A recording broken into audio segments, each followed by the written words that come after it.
ठीक है, so I guess we can start. Thanks everyone who has joined. सबसे पहले thank you so much UPSC time India कि आपने मुझे ये प्लेटफॉर्म दिया लोगों से बात करने के लिए। Thank you so much. I start with a brief introduction of myself. My name is Saim Raza. मैं बिहार के एक शहर मुजफ्फरपुर से आता हूँ।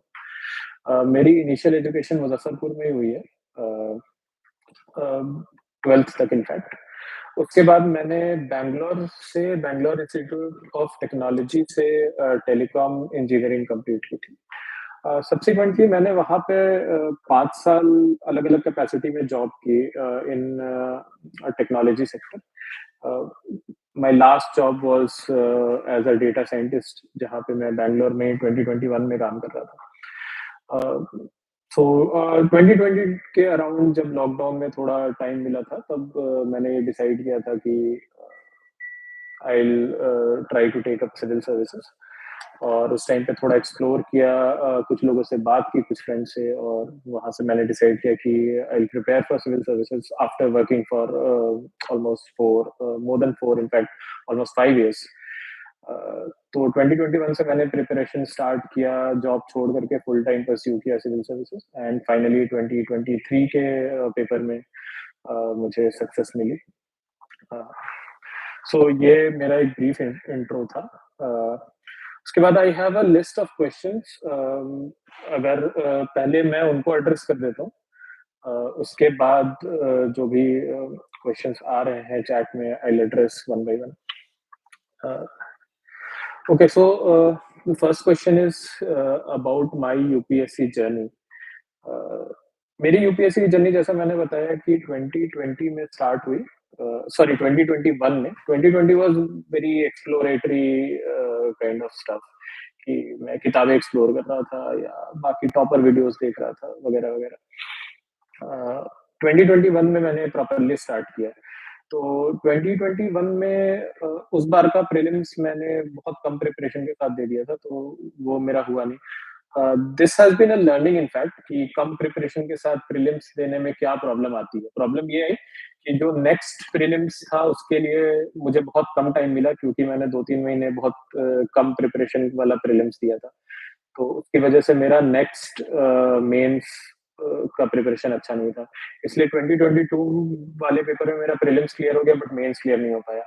तो फिर मुझे ये समझ आया कि एक्चुअली ये एग्जाम आपको एक 1 साल या 1.5 साल की स्ट्रैटेजी के साथ ही देना चाहिए। अगर आप उस तरह की स्ट्रैटेजी नहीं ले रहे हैं इस एग्जाम में, तो आपका काफी टाइम वेस्ट हो सकता है। But anyway, that was a learning. उसके बाद तो मेरी जर्नी, ओवरऑल मेरी जर्नी काफी प्लेजरेबल थी, क्योंकि मुझे यूजुअली बुक्स पढ़ने में या अलग अलग चीजें पढ़ने में अच्छा लगता था। तो ओवरऑल जर्नी काफी प्लेजरेबल रही मेरे लिए। मुझे कोई बहुत मेजर बर्डन नहीं लगा, बट ऑफ कोर्स क्योंकि लंबी जर्नी होती है तो स्ट्रेसफुल टाइम्स होते हैं, एंड देर आर टाइम्स जब आप सेल्फ डाउट में होते हो या आपका मोटिवेशन लो होता है। बट मेरे लिए वैसा टाइम कम था। यूजुअली एग्जाम के टाइम ज्यादा स्ट्रेस हो जाता है, बट मोस्टली मेरे लिए काफी प्लेजरेबल जर्नी रही थी। नेक्स्ट क्वेश्चन इज, आप सक्सेस का क्रेडिट किसे देते हैं? सो ऑफ कोर्स सबसे पहले क्रेडिट पेरेंट्स को जाता है, बट ये सुनने में बहुत सिंपल लगता है और सारे लोग ये बात बोलते हैं कि क्रेडिट पेरेंट्स को जाता है, बट आई एम श्योर कि मोस्ट ऑफ द एस्पिरेंट्स जो सक्सेसफुल है, अगर आप उनसे पूछेंगे तो पेरेंट्स का सपोर्ट इज एक्सट्रीमली इम्पोर्टेंट। वो आपको जो साइकोलॉजिकल सपोर्ट मिलता है, वो I think it's very important. I see a lot of questions coming up about optional and other subjects. तो मेरे पास जो लिस्ट ऑफ क्वेश्चंस है उसमें बहुत सारे क्वेश्चंस आई थिंक वो एड्रेस हो जाएंगे। तो अगर आपके क्वेश्चन एड्रेस हो जाते हैं तो इट्स ऑल राइट, वरना मैं अलग से उसको ले लूंगा। Okay, now coming to preparation part. The first question that I have is कि prelims की तैयारी कैसे करें? So prelims मेरे according is 50% knowledge and 50% mentality का गेम। So 50% नॉलेज इज आपका बेसिक रिसोर्सेज, स्टैटिक नॉलेज और करंट अफेयर्स, जो रीसेंट करंट अफेयर्स है, वो बहुत अच्छे से प्रिपेयर होना चाहिए। उसके बियॉन्ड जो है वो it's a game of mentality and confidence. क्योंकि ये बातें आपने शायद बहुत सारे टॉपर से सुनी होगी कि अ, प्रीलिम्स में आपको यूजुअली 35-40 क्वेश्चन से ज़्यादा शायद नहीं आते हैं जनरली लोगों को। तो उसके बियॉन्ड लोग कैसे करते हैं, तो it's all about your mentality, your confidence, your intuition and intelligent गेसिंग, पेरिफेरल नॉलेज, बहुत सारे वर्ड्स यूज़ करते हैं। सो बेसिकली इसका फंडा ये है कि आप अपने सारे कंटेंट बहुत अच्छे से प्रिपेयर करके रखें, जो भी आपने कंटेंट प्रिपेयर किया है। उसके beyond you practice a lot. आप बहुत सारे मॉक टेस्ट प्रैक्टिस कर सकते हैं। मॉक टेस्ट प्रैक्टिस करने का जो ऑब्जेक्टिव है वो ये नहीं है कि हमें मॉक टेस्ट में बहुत ज़्यादा मार्क्स लाने हैं। मॉक टेस्ट प्रैक्टिस करने का रियल ऑब्जेक्टिव हमारा ये होना चाहिए कि हमारा जो लॉजिकल एनालिसिस है क्वेश्चन का वो इम्प्रूव होना चाहिए। कि हम जब क्वेश्चन को उसके स्टेटमेंट्स के साथ या स्टेटमेंट्स को आपस में लॉजिकली कनेक्ट करते हैं, वो कोहेरेंस डेवलप करना, वो इंट्यूशन डेवलप करना। कई बार स्टेटमेंट को देख करके ये इंट्यूशन आ जाना, अरे यार ये तो मतलब ये सही नहीं लग रहा है, ये ऑप्शन नहीं होना चाहिए। मतलब इस तरह का इंट्यूशन आ जाता है, तो ये बेसिकली अ, बहुत ज़्यादा प्रैक्टिस से आता है। तो प्रीलिम्स के लिए आपको बहुत ज़्यादा प्रैक्टिस भी करनी पड़ती है। उसके beyond of course there is previous year questions बहुत इंपॉर्टेंट है प्रीलिम्स के लिए। ये भी कई सारे लोगों ने कई बार बताया होगा, क्योंकि प्रीवियस ईयर क्वेश्चन में सबसे पहली चीज आप ये पता चलती है कि यूपीएससी ने किस तरह के क्वेश्चन पूछे हैं। दूसरा, वो किस तरह के ऑप्शंस दे रही है, that is also very important. कई बार हम क्या होता है, एक प्रॉब्लम क्या होती है कि प्रीवियस ईयर क्वेश्चन अगर आप यूजुअली लगाएंगे तो बहुत इजीली लग जाते हैं। वो ऐसा इसलिए होता है क्योंकि आपका जो मटेरियल है ना वो प्रीवियस ईयर क्वेश्चन के हिसाब से बनाया हुआ है। तो जब आप प्रीवियस ईयर क्वेश्चन पे जाते हैं तो आपको लगता है ये तो इजी है। लेकिन आपको प्रीवियस ईयर क्वेश्चन के जो इनकरेक्ट ऑप्शंस है, उन पे भी ध्यान देना है और उनके बारे में भी ये सोचना है कि कैसे मैं इस इनकरेक्ट ऑप्शन को एलिमिनेट कर सकता था। क्योंकि अभी क्या हुआ है कि आपको ये बुक पढ़ के पता चल गया है कि ये इनकरेक्ट ऑप्शन है या ये करेक्ट ऑप्शन है, लेकिन एग्ज़ाम में आपको नहीं पता होता। तो वो चीज़ आपको तब तब कैसे करते, वैसे प्रैक्टिस करनी होगी। Look at the incorrect options and see कि इसमें क्या लॉजिक है जिससे मैं इसको एलिमिनेट कर सकता था। तो यूपीएससी अक्सर अपने क्वेश्चन में बहुत सटल हिंट्स छोड़ती है। वो हिंट्स आपको कैच करनी है। So that is how you have to analyze previous year questions. So this should be your overall GS strategy for prelims. Now coming to CSAT, I'll be very honest, मैंने CSAT की कोई preparation नहीं करी थी। और but मैं ये किसी को रिकमेंड नहीं करूंगा। मैं थोड़ा ओवर कॉन्फिडेंट था सीसैट को लेकर, क्योंकि मैंने पहले जो एक दो प्रीलिम्स दिए तो उसमें मतलब बहुत इजीली सीसैट हो जाता था, बट जो 2023 का सीसैट था मुझे काफी डिफिकल्ट लगा and I struggled with mathematics उसमें। बट मेरे लिए थोड़ा इंग्लिश इजी थी और पैसेजेस मैंने इजीली कर लिए, तो somehow I made it through. But अब मैं किसी को भी रिकमेंड करूंगा कि आप सीसैट की कहीं से प्रिपरेशन कर ले। मैं इस पे कोई एक्सपर्टीज नहीं रखता हूँ कि आपको कहाँ से करनी चाहिए या क्या अच्छे कोर्सेज है। I am sure there are very good teachers and courses available. आप प्रीवियस ईयर क्वेश्चन, 5-6 साल के प्रीवियस ईयर क्वेश्चन और हर टॉपिक, जो हर कॉन्सेप्ट पे अलग अलग क्वेश्चन आते हैं, उसको जरूर प्रैक्टिस करके जाए सीसैट के लिए। सीसैट इतना डिफिकल्ट नहीं है, बट आई थिंक हमारा कई बार डिफिकल्ट लगता है क्योंकि हम सीसैट को उतना शायद इम्पोर्टेंस नहीं देते या उतनी प्रैक्टिस नहीं करते, जो मेरे साथ भी हुआ। So I was lucky enough, but a lot of my peers were not so lucky, और उनका सीसैट की वजह से prelims not take CSAT lightly. तो प्रीलिम्स की ओवरऑल स्ट्रेटजी है। Now coming to mains, mains very important. Mains का मैं फटाफट एक बार करता हूँ कि क्या स्ट्रेटजी थी। तो मेंस के लिए मैंने क्या किया था कि जितने भी टॉपिक सिलेबस में लिखे हैं, हर टॉपिक के हर कीवर्ड पे मेरे पास नोट्स थे। ये भी आपको बहुत सारे टॉपिक ने ये बातें बताई होगी कि आपके पास हर टॉपिक के हर कीवर्ड पे नोट्स होने चाहिए। अगेन सुनने में बहुत इजी लगता है, बट वो नोट्स बनाना थोड़ा सा ट्रिकी है, क्योंकि जब आप नोट्स बनाने एक्चुअली बैठते हो तो you sort of get lost कि क्या लिखूं क्या नहीं लिखूं। और कभी कभी जैसे शुरू में मेरे साथ ऐसा होता था कि मैं पूरी पूरी बुक कॉपी कर देता था नोट्स में। तो नोट्स मेकिंग के लिए मैं ये सजेस्ट करूंगा कि आप प्रीवियस ईयर क्वेश्चंस देखें मेंस के। जब आप प्रीवियस ईयर क्वेश्चंस देखेंगे तो यू विल फाइंड कि हर टॉपिक से रिलेटेड कुछ थीम्स है जिन पे यूपीएससी क्वेश्चन पूछती है, and you have to prepare for those themes. For example there is a topic called vulnerable section, अगर आप उसके प्रीवियस ईयर क्वेश्चन देखेंगे, तो यू विल सी उसमें से उन्होंने क्वेश्चन्स पूछे हैं विमेन के ऊपर, चिल्ड्रन के ऊपर, डिसेबल्ड पीपल के ऊपर, तो इस तरह की थीम्स आप आइडेंटिफाई करेंगे और हर थीम पे आप नोट्स बनाएँगे। उस नोट्स में आप कुछ जेनेरिक बातें लिखेंगे, कुछ इंट्रो लिखेंगे, कुछ डेटा इंक्लूड करेंगे, कुछ सुप्रीम कोर्ट की जजमेंट्स डालेंगे, कुछ गवर्नमेंट रिपोर्ट्स इंक्लूड करेंगे, उससे related challenges, solutions, government schemes, ये सारी चीज़ें यूजुअली ऐसा आपको करने की कोशिश करना चाहिए कि 1 से 2 पेज में ये चीज़ें कंडेंस करनी है। Because remember that when you are revising finally exam के लिए, तो आपको पूरा लेट्स से जीएस रिवाइज़ करना है, तो you have more than 20 topics to revise. तो हर टॉपिक के आपके 1 से 2 पेज के नोट्स होंगे, तो ही आप रिवाइज़ कर पाएँगे। तो बहुत ही कंसाइज़ और हैंडी नोट्स बनाने हैं। तो ये हुआ नोट्स मेकिंग वाला पार्ट और यही चीज़ आपको ऑप्शनल के लिए भी करनी है। सेकंड थिंग मेंस के लिए बहुत इंपॉर्टेंट है इज़ आंसर राइटिंग। ये भी आपको सब लोगों ने बताया होगा कि आंसर राइटिंग आपको बहुत ज़्यादा करनी पड़ेगी। मेरा जो पहला मेंस नहीं क्लियर हुआ था उसमें मेरा यही सेल्फ असेसमेंट था कि मेरी एक्सक्यूज़ मी मेरी आंसर राइटिंग में कमी थी। मैंने कम फुल लेंथ टेस्ट प्रैक्टिस किए थे, जिसकी वजह से मेरे बहुत सारे पेपर ही कंप्लीट नहीं हुए। आपको घर पे ईज़ी लगता है कि आप लिख लोगे, बट एग्ज़ाम में वो paper completion becomes a challenge. तो इसके लिए ज़रूरी है कि आप बहुत सारे पेपर जितना पेपर हो सके उतना प्रैक्टिस करके तो ये चीज़ें इम्पोर्टेंट है। पहले आपको नोट्स करना है, उस नोट्स को बार-बार रिवाइज़ करें और वही नोट्स आपके आंसर राइटिंग में जाएँगे। तो ये ओवरऑल मेंस की स्ट्रैटेजी होगी। अ, उसके बाद अगर हम मेंस के हर एक टॉपिक को अलग-अलग देखें तो फॉर एग्ज़ाम्पल पहला एस्से ले लेते हैं। तो एस्से में आपको क्या करना है कि एस्से में आप उसका सिलेबस पढ़ लें। सिलेबस में कुछ चीज़ें लिख दी है कि उनकी एस्से में। फॉर एग्ज़ाम्पल वो लिखते हैं कि you have to remain around the topic.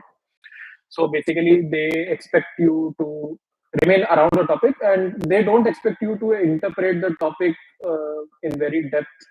और आप बिल्कुल ही उसको सही इंटरप्रिटेशन के साथ और बिल्कुल टू द पॉइंट प्रिसाइज लिख देंगे। They don't expect that. उनको पता है आप लिटरेचर के स्टूडेंट नहीं है। They want you to remain around the topic कि आप टॉपिक से बहुत ज्यादा डेविएट ना हो। Second thing they write is there should be clarity of expression कि आप जो कम्युनिकेट करना चाह रहे हो वो क्लियर हो। ना वेग सी बातें नहीं लिखनी है ऐसे में। सामने वाले को पढ़ने वाले को एक बार में समझ में आए आप क्या कहना चाह रहे हो। Should be articulation. बहुत लंबी-लंबी बात मतलब जो बातें 2 लाइन में कही जा सकती है उसको आप एक अ, यानी कि आप जो पूरा एस्से लिख रहे हो उसमें एक स्टोरी होनी चाहिए, कोहेरेंस होना चाहिए। ऐसा नहीं कि पहला पैराग्राफ में आपने कुछ और लिखा, दूसरे पैराग्राफ में कुछ और कहानी चल रही है।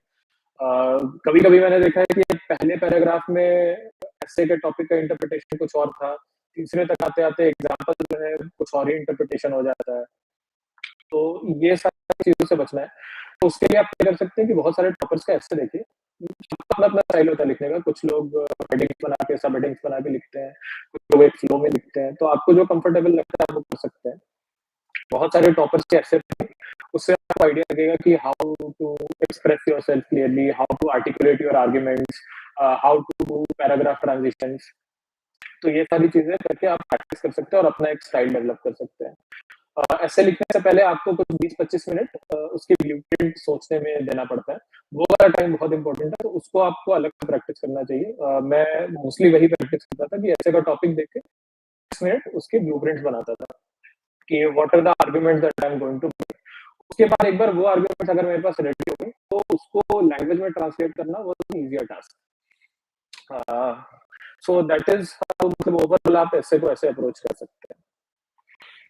नेक्स्ट जीएस 1, 2, 3, 4 का तो आई थिंक कि सेम ही अप्रोच रहेगी। आपको टॉपिक वाइज़ नोट्स बनाने हैं। हर जीएस में आपको उसका थीम देखना है। फॉर एग्ज़ाम्पल अगर आप गवर्नेंस से रिलेटेड थीम है तो गवर्नेंस से रिलेटेड चीज़ें लिखनी है आपको। अगर एथिक्स से सवाल आ रहे हैं तो नोट्स में आपके एथिक्स के एग्ज़ाम्पल्स होने चाहिए, आपके एथिक्स के अच्छे कीवर्ड्स होने चाहिए, डेफिनिशन होने चाहिए। उसी तरह से जीएस 1 में जितने टॉपिक है, हिस्ट्री है तो हिस्टोरिकल एग्ज़ाम्पल्स होने चाहिए। इकोनॉमिक ज्योग्राफी में आपके पास इंडस्ट्री के और इस तरह के एग्जांपल्स होने चाहिए। तो वो जिस तरह का टॉपिक है, उस तरह के एग्जांपल्स आपको नोट्स में डालने पड़ेंगे, क्योंकि वही फिर आपके फर्दर फाइनली जो आप आंसर लिखेंगे उसमें जाएँगे। Now coming to optional, optional की अप्रोच थोड़ी-सी डिफरेंट होती है, क्योंकि ऑप्शनल आपको ज़्यादा डेप्थ में पढ़ना होता है। ऑप्शनल के आंसर्स जो होते हैं, वो जीएस के आंसर से थोड़ा डिफरेंट होते हैं, क्योंकि जीएस में आप यूजुअली ऊपर-ऊपर लिख के निकल जाते हैं। ऑप्शनल में आप ऐसा नहीं कर सकते। ऑप्शनल में आपके नोट्स बहुत डिटेल्ड होने चाहिए, और उन नोट्स के साथ वो नोट्स बहुत अप्लाइड होने चाहिए, बहुत रियल लाइफ एग्जांपल होना चाहिए। एक जो कमी मुझे मेरे ऑप्शनल के प्रिपरेशन में लगी, जो अगर मुझे मौका मिले तो मैं कभी सुधारना चाहूँगा, वो ये है कि मैंने बहुत ज़्यादा अप्लाइड आंसर नहीं लिखे थे। यानी मेरे आंसर्स में शायद रियल लाइफ कंटेम्परेरी एग्जांपल्स की कमी थी। बहुत ही थ्योरेटिकल और क्लीशे टाइप के एग्जांपल्स थे मेरे। तो अगर आप इनोवेटिव एग्जांपल्स लेके आएँगे और कंटेम्परेरी एग्जांपल्स लेके आएँगे, तो उनको बहुत अच्छा लगता है। जब आप रियल लाइफ जो अभी दुनिया में चल रहा है उससे अगर रिलेट करेंगे अपने ऑप्शनल सब्जेक्ट को, तो they like it very much. और ऑप्शनल में आपके आंसर्स जो है वो अगेन उसमें कोहेरेंस होना चाहिए, उसमें एक स्टोरी निकल के आनी चाहिए।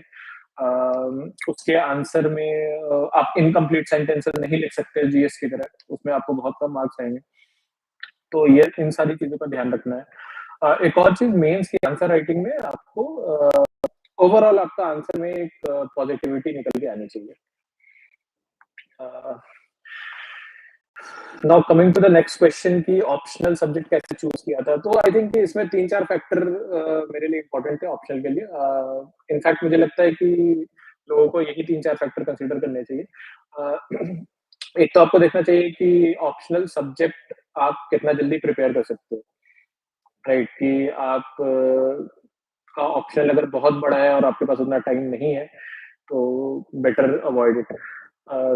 सेकंड, आपको ये देखना चाहिए कि जो ऑप्शनल आप ले रहे हो उसमें रीसेंट मार्क्स का ट्रेंड क्या है। अगर आप देख रहे हो कि लगातार बहुत लो मार्क्स आ रहे हैं, तो maybe unless you are extremely confident and you have expertise on the subject, it's better to avoid such an optional. Third, आपको ये देखना चाहिए कि आपका कुछ इंटरेस्ट होना चाहिए उस सब्जेक्ट में, क्योंकि वो आपको बहुत सारी चीजें पढ़नी होती है, डेप्थ में पढ़नी होती है, और 1 साल 2 साल कभी कभी 3-4 साल भी पढ़ना होता है। तो अगर आप एक ऐसा सब्जेक्ट ले लेंगे जिसमें आप बोर हो जाते हो, तो it's going to be a big burden. तो ऑप्शनल के लिए पिक सब्जेक्ट जिसमें कि आपका थोड़ा इंटरेस्ट हो, है ना?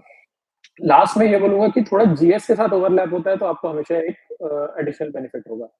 तो फॉर एग्जांपल पीएसआई आ रहा है, तो उसका जीएस 2 के साथ काफी ओवरलैप हो जाता है, या सोशियोलॉजी का जीएस 1 के साथ हो जाता है, ज्योग्राफी का जीएस 1 के साथ हो जाता है, इकोनॉमिक्स वालों का जीएस 3 के साथ हो जाता है। तो इन सारी चीजों को आप ऐसे कर सकते हैं।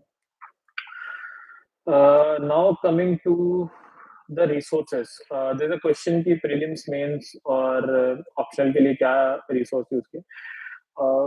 प्रीलिम्स के लिए मैं बहुत ज्यादा मैं किसी रिसोर्स का नाम नहीं लेना चाहता, क्योंकि क्या होता है कि उससे मतलब एक लोगों में डिफरेंट मैसेज जाता है कि one resource is better than the other resource.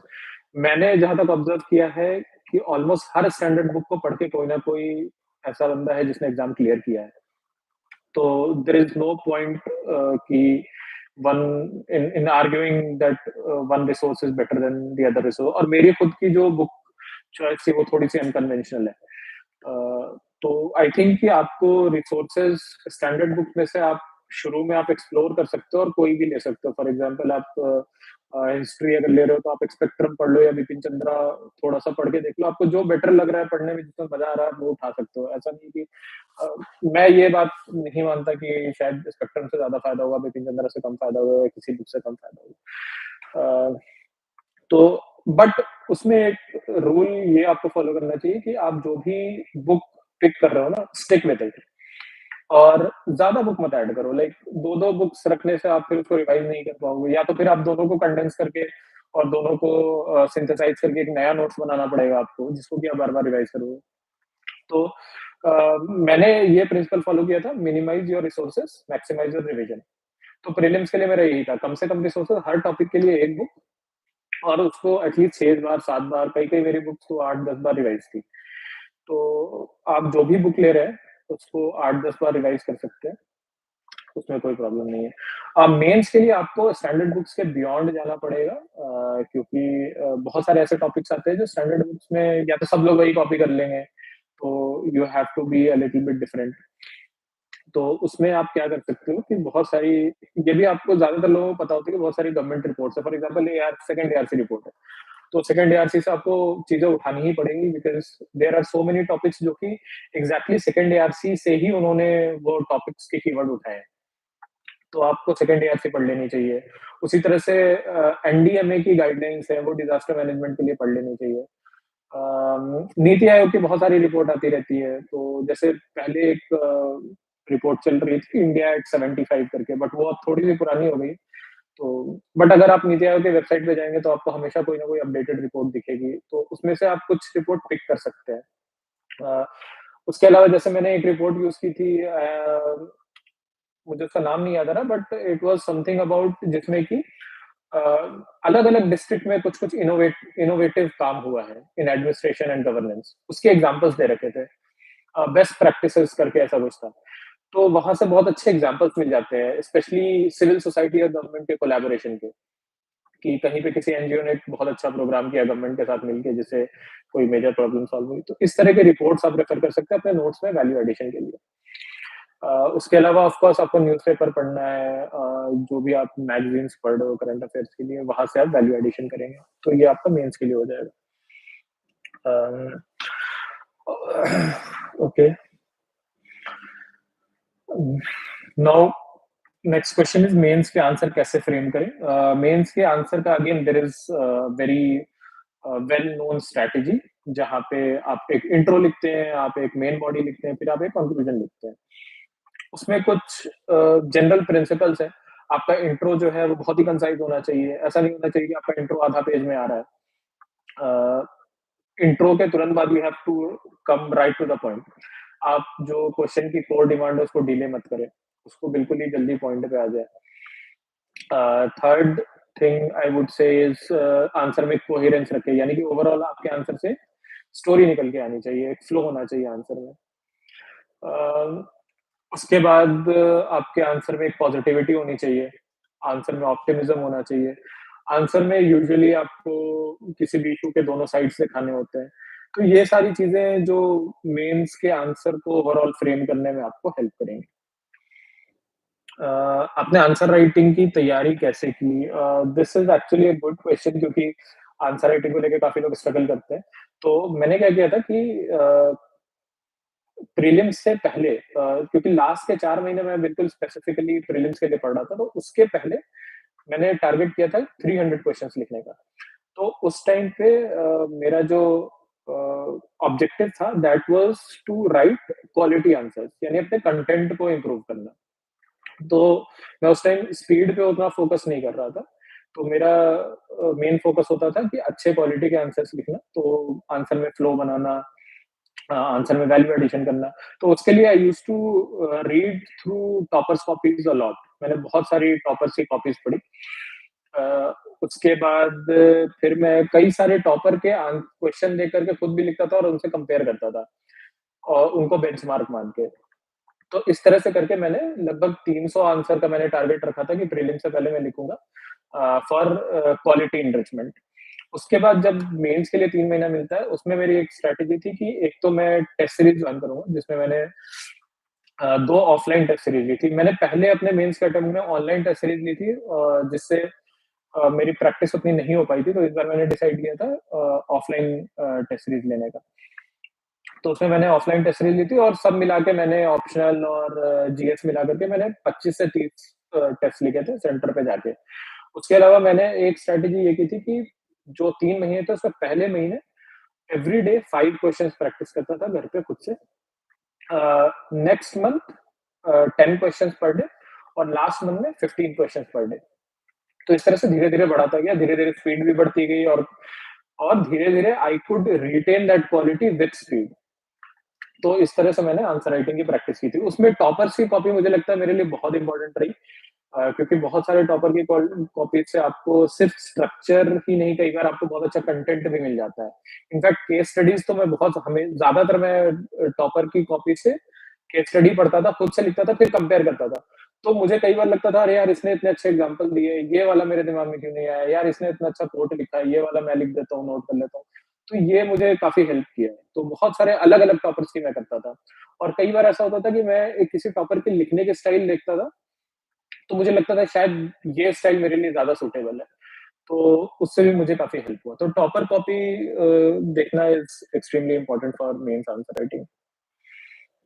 अ, जैसे क्वेश्चन की मल्टी डायमेंशनल आंसर कैसे लिखें? I think multi dimensional answer लिखने के लिए ना सबसे जो अच्छा तरीका है वो न्यूज़पेपर रीडिंग। एक चीज़ जो आजकल काफ़ी लोग कर रहे हैं वो ये है कि न्यूज़पेपर के एनालिसिस वीडियो देखना या उसकी समरी पढ़ लेना।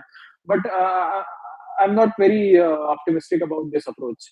आई मतलब मुझे ऐसा लगता है कि आप you are reducing the newspaper reading activity merely to enriching your content कि आपके लिए बस वो कंटेंट का सोर्स है कि मुझे नया फैक्ट मिल जाएगा, मुझे नया जजमेंट मिल जाएगा, मुझे या नया डेटा मिल जाएगा।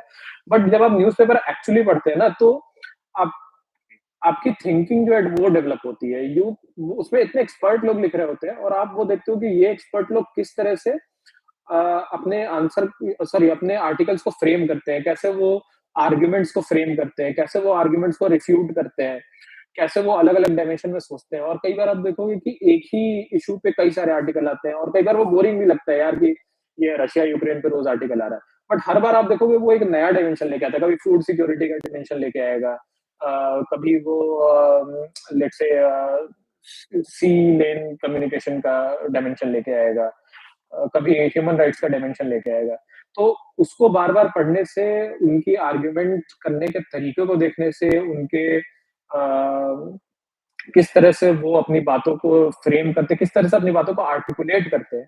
तो जब ये आप पढ़ने की हैबिट डालोगे ना, तो खुद ही आपकी मल्टी डायमेंशनल थिंकिंग डेवलप हो जाएगी और आप एक पॉइंट के बाद ये नोटिस करेंगे कि जब भी आपसे किसी इश्यू पे बात होगी ना, आप खुद ही अपने आप मल्टी डायमेंशनल सोचने लगेंगे। और ये चीज़ आपको सिर्फ मेंस में नहीं, इंटरव्यू के टाइम भी बहुत हेल्प करेगी, अगर आपकी न्यूज़पेपर रीडिंग हैबिट अच्छी है तो और आप रेगुलरली बहुत रिलिजियसली न्यूज़पेपर पढ़ते हैं। क्योंकि वहाँ पे जब आपसे सवाल पूछे जाएँगे किसी इश्यू के ऊपर, तो आप बहुत ही एक मल्टी डायमेंशनल और बहुत ही रिच आंसर फ्रेम कर सकते हो पैनल के सामने। So that's how you write multi-dimensional answer and you develop multi-dimensional thinking. Next question is answer point wise लिखे या फ्लो चार्ट डायग्राम से, दोनों कर सकते हैं। कुछ तो आपको पॉइंट वाइज भी लिखना पड़ेगा बट जहां जहां पे अगर आपको लगता है कि आप बहुत सारी बात को किसी छोटे से डायग्राम में रिप्रेजेंट कर सकते हैं तो वो भी कर दे। बट इररिलेवेंट डायग्राम नहीं बनाए, मैंने देखा कई बार लोग इररिलेवेंट डायग्राम बना देते हैं या जरूरत नहीं होती है मैप डाल देते हैं वहां पे, जरूरत नहीं होती है डब्बे बना देते हैं, तो मतलब रेलेवेंट रखना चाहिए। तो दोनों कर सकते हैं। प्रीलिम्स मेंस और इंटरव्यू में किसी क्वेश्चन का आंसर ना हो तो कैसे आंसर करें? प्रीलिम्स में तो आपको बहुत सारे क्वेश्चन के नहीं आएंगे, तो उसमें आपको ये देखना है कि क्या आप अपना कोई भी नॉलेज यूज कर सकते हैं to make logical connections between various options and statements. अगर कुछ भी नहीं कर पा रहे हैं तो उस क्वेश्चन को छोड़ दीजिए। अगर आप कुछ कर पा रहे हैं और आपको you are confident enough, again आपने इतनी प्रैक्टिस कर रखी है कि आपका वो लॉजिकल कनेक्शंस बनाने का इंट्यूशन डेवलप हो गया है, तो आप कर लेंगे। अगर आप बिल्कुल ही नहीं कर पा रहे तो वो क्वेश्चन आप छोड़ दीजिए। मेंस में आप उस क्वेश्चन के पास में रह के कर सकते हैं, अगर आपको क्वेश्चन डायरेक्टली भी नहीं आता है तो, बट बहुत ज्यादा इरेलीवेंट नहीं हो ये, मे बी अगर वो इवैल्यूएटर ऑफेंड हो गया कि you are trying to bluff your way through the paper, तो शायद उसको बुरा लग जाए, वो आगे के आंसर में आपसे बदला निकाल लेगा। बट अगर आपको मेंस में कोई आंसर नहीं आता, जैसे मेरे पास एक एग्जांपल है, लास्ट ईयर के मेंस में एक क्वेश्चन आया था मिडिवल टेम्पल स्ट्रक्चर पे, सॉरी मिडिवल टेम्पल के स्कल्पचर के ऊपर, कि वो सोशल लाइफ से को कैसे दिखाता है उस टाइम के। तो मुझे स्कल्पचर के बारे में ज्यादा नहीं पता था, तो मैं टेम्पल के बारे में लिख के आ गया। तो ये आप कर सकते हैं, बट ऐसा मत करिए कि उसने टेम्पल के बारे में पूछा है और आप कुछ लिटरेचर के बारे में लिख रहे हैं, मतलब इतना deviation please don't do. But अगर आपको वो क्वेश्चन डायरेक्टली नहीं आता है तो उसके आसपास आपको जितनी चीजें आती है वो लिख दीजिए। जैसे उन्होंने साइक्लोन से रिलेटेड कलर कोडिंग के बारे में पूछा था, आपको कलर कोड नहीं पता, आप साइक्लोन के बारे में लिख सकते हैं, बट साइक्लोन की जगह आप टॉर्नेडो के बारे में मत लिखिए। That's what I am trying to say. Stay relevant. Interview में कोई क्वेश्चन नहीं आता है तो डोंट ट्राई टू ब्लफ, आप बहुत पोलाइटली आप उनसे बोल सकते हैं कि मुझे इसके बारे में नहीं पता है, मैं भूल गया हूँ, मैं जाकर के इसके बारे में पढ़ना चाहूँगा। They don't mind. आप आपकी ऑनेस्टी को कई बार वो अप्रिशिएट भी करते हैं। तो आपको इंटरव्यू में आंसर नहीं आना is not a problem at all. वहाँ पे आपके नंबर नहीं कटेंगे। नेक्स्ट क्वेश्चन इज़ प्रीलिम्स और मेंस की तैयारी साथ-साथ करनी चाहिए अलग-अलग? इंटीग्रेटेड प्रिपरेशन ही होती है मोस्टली। जब आप शुरू करते हैं तो इट्स मेंस हेवी। आप मेंस के अपने सिलेबस को कंप्लीट करते हैं, तो उससे आपका प्रीलिम्स का एक मेजर पोर्शन अपने आप कवर हो जाता है। फिर कुछ चीज़ें स्पेसिफिक टू प्रीलिम्स बचती है जिसको कि आप लास्ट के 4-5 महीने में अलग से कर सकते हैं। तो एक इंटीग्रेटेड प्रिपरेशन ही रखनी पड़ेगी आपको, तभी आप कर पाएँगे। Uh, next question is previous year question paper कितने इम्पोर्टेंट हैं? आई थिंक ये मैंने डिस्कस किया है for both prelims and mains. तो हम लोग आगे बढ़ सकते हैं कि क्या प्रीवियस ईयर क्वेश्चन से थीम्स रिपीट होते हैं? बिल्कुल, क्वेश्चन भी रिपीट हो जाते हैं, कभी-कभी मेंस में तो कई बार रिपीट होते हैं। थीम्स तो हमेशा ही रिपीट होंगे मेंस में। और प्रीलिम्स में तो ऐसा होता है कि वो प्रीवियस ईयर क्वेश्चन के ऑप्शन से नया क्वेश्चन बना देते हैं। तो ये भी आपको एनालाइज़ कर लेना चाहिए। Next question is interview board और इंटरव्यू पैनल के बारे में बताइए। यार, इंटरव्यू बोर्ड और इंटरव्यू पैनल सबका अलग-अलग होता है और कई सारे लोगों का अ, अपना-अपना एक्सपीरियंस होता है। तो बट मेरा जो एक्सपीरियंस था वो बहुत अच्छा रहा क्योंकि मेरा बोर्ड जो था वो बहुत ही कॉर्डियल था। उन्होंने बड़े प्यार से सारा इंटरव्यू कंडक्ट कराया। अ, सारे मेंबर्स बहुत ही एंगेजिंग थे। लाइक वो आई कांटेक्ट कर रहे थे कंटिन्यूअसली, नॉड कर रहे थे या स्माइल कर रहे थे। तो उससे काफ़ी एंगेजिंग कन्वर्सेशन हो रही थी। तो मेरे लिए तो काफ़ी अच्छा था। कुछ लोग आपको ऐसे भी मिलेंगे जो बहुत अच्छा रिव्यू नहीं देंगे। बट मुझे कुछ ऐसे भी लोग मिले जिन्होंने बोला कि यार इंटरव्यू तो बड़ा अजीब-सा था क्योंकि सामने वाले पैनल में जो लोग बैठे थे वो बड़ा अजीब-सा एक्सप्रेशन दे रहे थे। बट जब उनके मार्क्स आए तो बहुत अच्छे मार्क्स आए। तो यू नेवर नो, आप उनके एक्सप्रेशन वगैरह को उतना सीरियसली नहीं लें, आप अपनी तरफ से बेस्ट दीजिए। अ, नेक्स्ट इंटरव्यू ड्रेस कोड के बारे में। ड्रेस कोड तो यार वही है, सब लोग for men it is suit, formal suit. और for women mostly they wear sari और एनी इंडियन ड्रेस टिपिकली, या फिर वो भी सूट पहन सकती हैं। जो भी फॉर्मल, कोई भी फॉर्मल कपड़ा आप सूट, शायद मतलब सूट किसी ने लिखा नहीं है, कोई भी फॉर्मल डिसेंट कपड़ा पहन के आप जा सकते हैं। ऑनेस्टली मुझे नहीं लगता कि कोई माइंड करता है आप क्या पहन के आ रहे हैं। बट यूजुअली क्या होता है कि जब सारे लोग सूट में आ रहे हैं तो और आप बिना सूट के जाएँगे तो आप शायद थोड़ा वियर्ड फील करें। तो बाकी लोग को देख लें कि बाकी लोग क्या पहन रहे हैं। डैफ कैसे बनाएँ? डैफ इंटरव्यू के लिए ना 2-3 चीज़ों का ध्यान रखना है उसमें। आप एक तो आप जो भी लिख रहे हैं, आपको उसको बहुत ही अच्छे से जस्टिफ़ाई करना पड़ेगा।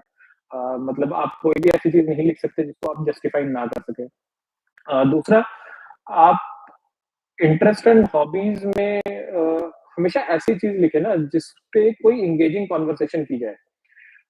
जैसे मैं अगर लिख दूँ म्यूज़िक या सिंगिंग, तो ज़्यादा से ज़्यादा अगर आप वाक़ई अच्छे ट्रेन्ड सिंगर हैं फिर तो ठीक है ना? तो फिर आपको मेंशन करना चाहिए कि आप ट्रेन्ड सिंगर हैं, तो फिर एक अच्छा कन्वर्सेशन होगा उसपे।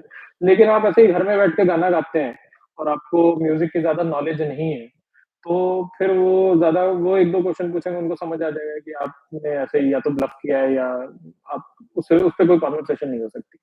तो इंटरेस्ट एंड हॉबीज़ में ऐसी चीज़ लिखें जिस पे आप बहुत अच्छी कन्वर्सेशन कर सकें। उनको सामने वाले सुनने के लिए, मतलब सामने वाले को इंटरेस्टिंग लगना चाहिए। आप अगर क्रिकेट लिख रहे हैं तो क्रिकेट के बारे में ऐसी बातें बताइए, ऐसे फैक्ट्स बताइए या ऐसे ऑब्जर्वेशंस बताइए जो उनको बड़े इंटरेस्टिंग लगे। है ना? तो जो भी आप लिख रहे हैं उसको बहुत इंटरेस्टिंग तरीके से आप प्रेज़ेंट कर सकें। दूसरा कि आप ऐसी चीज़ें लिखिए जो आप जेनुइनली जिसमें इंटरेस्ट हो। या हॉबी जिसको आप बोल रहे हैं ना, हॉबी वो चीज़ होती है जो आप सस्टेन्ड बेसिस पे करते हैं। अब आपने ज़िंदगी में ऐसा लाइक अपने पूरे लाइफ में 2 किताबें पढ़ी और किसी ने लिख दिया कि रीडिंग बुक्स, तो दैट्स नॉट रियली हॉबी। वो पकड़ लेंगे वहाँ पे कि आपने जो है वो ब्लफ किया है, वो they are very smart people. तो डैफ वैसे ही प्रिपेयर करें। दूसरा कि और भी बहुत सारी चीज़ें होती है डैफ में, जैसे आप अपनी सर्विस के बारे में देते हैं, कार्डर एलोकेशन भी वहीं से होता है, कार्डर प्रेफ़रेंस देते हैं। तो सर्विस प्रेफ़रेंस, कार्डर प्रेफ़रेंस अच्छे से रिसर्च करके दें। जो लोग अगर कुछ लोग सर्विस में हैं, उनसे आप कंसल्ट कर लें कि कौन-सी सर्विस में क्या प्रोज़ एंड कॉन्स हैं, किस कार्डर में क्या प्रोज़ एंड कॉन्स हैं। तो ये सारी चीज़ें ध्यान रखनी चाहिए आपको डैश भरते टाइम। हुँ। इंटरव्यू के लिए पर्सनैलिटी कैसे डेवलप करें? आई थिंक आपकी 50% पर्सनैलिटी या मोर देन 50% तो पहले से ही बन के आती है। 20-30% आपकी पर्सनैलिटी डेवलप हो जाती है थ्रू आउट द प्रिपरेशन। बाकी 10-20% आप कुछ ना आप रिक्रिएशनल जो भी अपना काम करते हैं, आप कोई स्पोर्ट्स खेलते हैं, आप कोई बुक पढ़ते हैं या आप लिखते हैं, तो जो भी करते हो उसको बहुत ही शिद्दत से करिए, उसको बहुत ही अच्छे से परस्यू करिए, तो उसमें आपकी पर्सनैलिटी डेवलप होगी और फिर आप इंटरव्यू में उस पर्सनैलिटी को बहुत अच्छे से प्रेज़ेंट कर सकते हैं। अ, आपने इंटरव्यू पर्सनैलिटी टेस्ट की तैयारी कैसे की थी? मैंने पर्सनैलिटी टेस्ट की तैयारी 2 तरीके से की थी। एक तो रेगुलर मल्टीपल न्यूज़पेपर पढ़ना, क्योंकि उस टाइम पे आपको ज़्यादा कुछ मेमोराइज़ नहीं करना होता है, रिपिटेटिव चीज़ें पढ़नी नहीं होती, तो आप मल्टीपल न्यूज़पेपर पढ़ने का टाइम होता है, उसके अलावा बहुत सारे मैगज़ीन्स पढ़ना ये सब करता था। दूसरा कि उसमें ज़्यादा कंटेंट पढ़ना मेरा ऑब्जेक्टिव नहीं था, बट जो भी मैं पढ़ रहा हूँ, उसपे एक अच्छा इन्फॉर्म्ड और कॉन्फिडेंट ओपिनियन डेवलप करना। वो मेरा ज़्यादा इम्पोर्टेंट ऑब्जेक्टिव था क्योंकि मेजर प्रॉब्लम इंटरव्यू में ये आती है कि when you take a stand and you are not able to justify that stand. तो इसलिए मेरा सबसे मेन ऑब्जेक्टिव ये था कि मैं जो भी पढ़ रहा हूँ, उससे रिलेटेड मेरे पास एक ओपिनियन हो, वो ओपिनियन इन्फॉर्म्ड हो, it is backed by reason and facts and I am able to defend it. दूसरी चीज़ मैं ये कर रहा था कि कुछ जो मेरी हॉबीज़ थी उसके बारे में भी मैं कंटिन्यूअसली उस पे ज़्यादा टाइम डेडिकेट कर रहा था क्योंकि क्या होता है प्रिपरेशन के टाइम पे आपकी हॉबीज़ छूट जाती है, तो आप उसको ज़्यादा परस्यू कर सकते हो उस टाइम पे क्योंकि फिर उसके बारे में आप ज़्यादा बातें कर सकते हैं। तो that's how I prepared for my interview. आपके इंटरव्यू एक्सपीरियंस के बारे में बताया मैंने जैसे बताया बहुत ही कॉर्डियल बहुत ही अच्छा इंटरव्यू था मेरा तो उन्होंने बहुत ही अच्छे से स्टार्ट किया था लाइक हाय, हेलो, कैसे हो? बैठो, दिल्ली कब आए? मौसम कैसा है? टाइप और किसी ने भी ग्रिल नहीं किया, किसी ने भी काउंटर क्वेश्चन ज़्यादा नहीं किए। दे वर लिसनिंग वेरी पेशेंटली और 1-2 बार ऐसा हुआ कि उन्होंने अपने किसी पॉइंट पे पर से मतलब थोड़ा इंसिस्ट किया, किसी ओपिनियन को लेके और वहाँ पे मेरा थोड़ा डिफरेंट ओपिनियन था बट आई पोलाइटली डिसएग्रीड कि नहीं मेरा मुझे अभी भी लगता है कि ऐसा ही होना चाहिए तो mostly it was very cordial. आपके इंटरव्यू में कैसे क्वेश्चन पूछे थे? मेरे इंटरव्यू में ना एक तो क्या था कि मेरे डैप से ही उन्होंने मोस्टली वो क्या कर रहे थे, डैप पढ़ रहे थे, डैप से कोई इन्फॉर्मेशन निकाल रहे थे और they were relating it to some contemporary event. For example उन्होंने बोला कि अच्छा तुम्हारा सोशियोलॉजी ऑप्शनल है, तो ये बताओ कि इज़राइल पैलेस्टाइन इश्यू का सोशियोलॉजिकल एनालिसिस कुछ बताओ। एक ये हो गया। दूसरा उन्होंने देखा अच्छा टेलीकॉम इंजीनियरिंग तुम्हारा बैकग्राउंड है, तो ये बताओ कि अभी जो टेलीकॉम एक्ट आया है रिसेंटली उसके क्या प्रोस एंड कॉन्स हैं? उससे टेलीकॉम सेक्टर की प्रॉब्लम सॉल्व होंगी या नहीं होंगी? उसी तरह से उन्होंने मेरा वर्क एक्सपीरियंस देखा इन आर्टिफिशियल इंटेलिजेंस और पूछा कि अच्छा ये बताओ कि अभी गवर्नेंस में कहाँ-कहाँ यूज़ हो रहा है या और क्या पोटेंशियल एप्लीकेशन? तो इस तरह से ही क्वेश्चन पूछ रहे थे। मोस्टली मेरे से जो क्वेश्चन पूछे गए, वो ओपिनियन बेस्ड थे। वो मुझसे अलग-अलग इश्यूज़ पे मेरे ओपिनियन और स्टैंड जानना चाह रहे थे या एनालिटिकल क्वेश्चन थे, एनालाइज़ करने बोल रहे थे। फैक्चुअल क्वेश्चन ज़्यादा नहीं पूछे। एक क्वेश्चन था उन्होंने पूछा था ग्रीन इलेक्शन के बारे में। उन्होंने पूछा था ग्रीन इलेक्शन से कोई फ़ायदा हो रहा है या नहीं? मुझे ग्रीन इलेक्शन के बारे में ज़्यादा नहीं पता था, तो मैंने पोलाइटली बोल दिया कि मैंने इसके बारे में नहीं पढ़ा है, तो मेरा कोई स्ट्रॉन्ग ओपिनियन नहीं है। सो दे इमीडिएटली मूव्ड ऑन। तो इससे एक फ़ायदा ये होता है कि जब आपको कोई क्वेश्चन नहीं पता है और आप बोल देते हैं कि मुझे ये नहीं पता है, तो they move on to the next question और फिर वो आपके आप किसी और क्वेश्चन में यू कैन डू बेटर। तो instead of answering a question that you don't know better ये है कि आप ऐसे क्वेश्चन को छोड़ दें और ताकि बोर्ड आपसे वो क्वेश्चन पूछे जो आपको पता है। अ, ठीक है। ओके। सब एक क्वेश्चन है कि सभी सेम सोर्सेज़ बुक लिस्ट पढ़ते हैं तो खुद को दूसरे से अलग कैसे बनाएँ? I think this is question like कि अगर सभी सेम बैट और बॉल से खेलते हैं तो सचिन तेंदुलकर अलग कैसे है? अम आई थिंक आप अलग होते हैं अपने हार्ड वर्क, परसिवरेंस, सिंसियरिटी और डिसिप्लिन से। तो आपको खुद से दूसरों दूसरों से खुद को अलग बनाना है, तो आप अपना डेडिकेशन बेटर करें, अपना डिसिप्लिन बेटर करें, अपना एग्जीक्यूशन बेटर करें, हार्ड वर्क करें और अपनी स्ट्रैटेजी बेटर करें। ये चीज़ आपको बेटर बनाती है। कोई रिसोर्स आपको बेटर नहीं बना सकता। आई एम गारंटीइंग यू कि if if I give you the best resources available, अगर और किसी और को मीडियोकर रिसोर्स भी दे दूँ, तो the person with mediocre resources but better discipline will be able to crack this exam. So this is mainly about execution. आप कितने डिसिप्लिन के साथ चीज़ों को एग्जीक्यूट करते हैं। Okay, so next question is आपने यूपीएससी में कौन सी गलतियाँ की थी? जैसे मैंने बताया कि मेरी एक 2 गलतियाँ मैं बोलूँगा कि मेरी रही हैं मेनली। एक गलती मैं बोलूँगा कि मैंने जब पहले प्रिपेयर करना स्टार्ट किया था, तो मैंने पूरा-पूरा 1 साल नहीं दिया प्रिपरेशन में। आई थिंक वो पूरा 1 साल देना चाहिए प्रिपरेशन में। वो 6 महीने, 8 महीने की प्रिपरेशन से एटलीस्ट मेरे लिए तो वो सही नहीं था। मुझे ज़्यादा टाइम देना चाहिए था।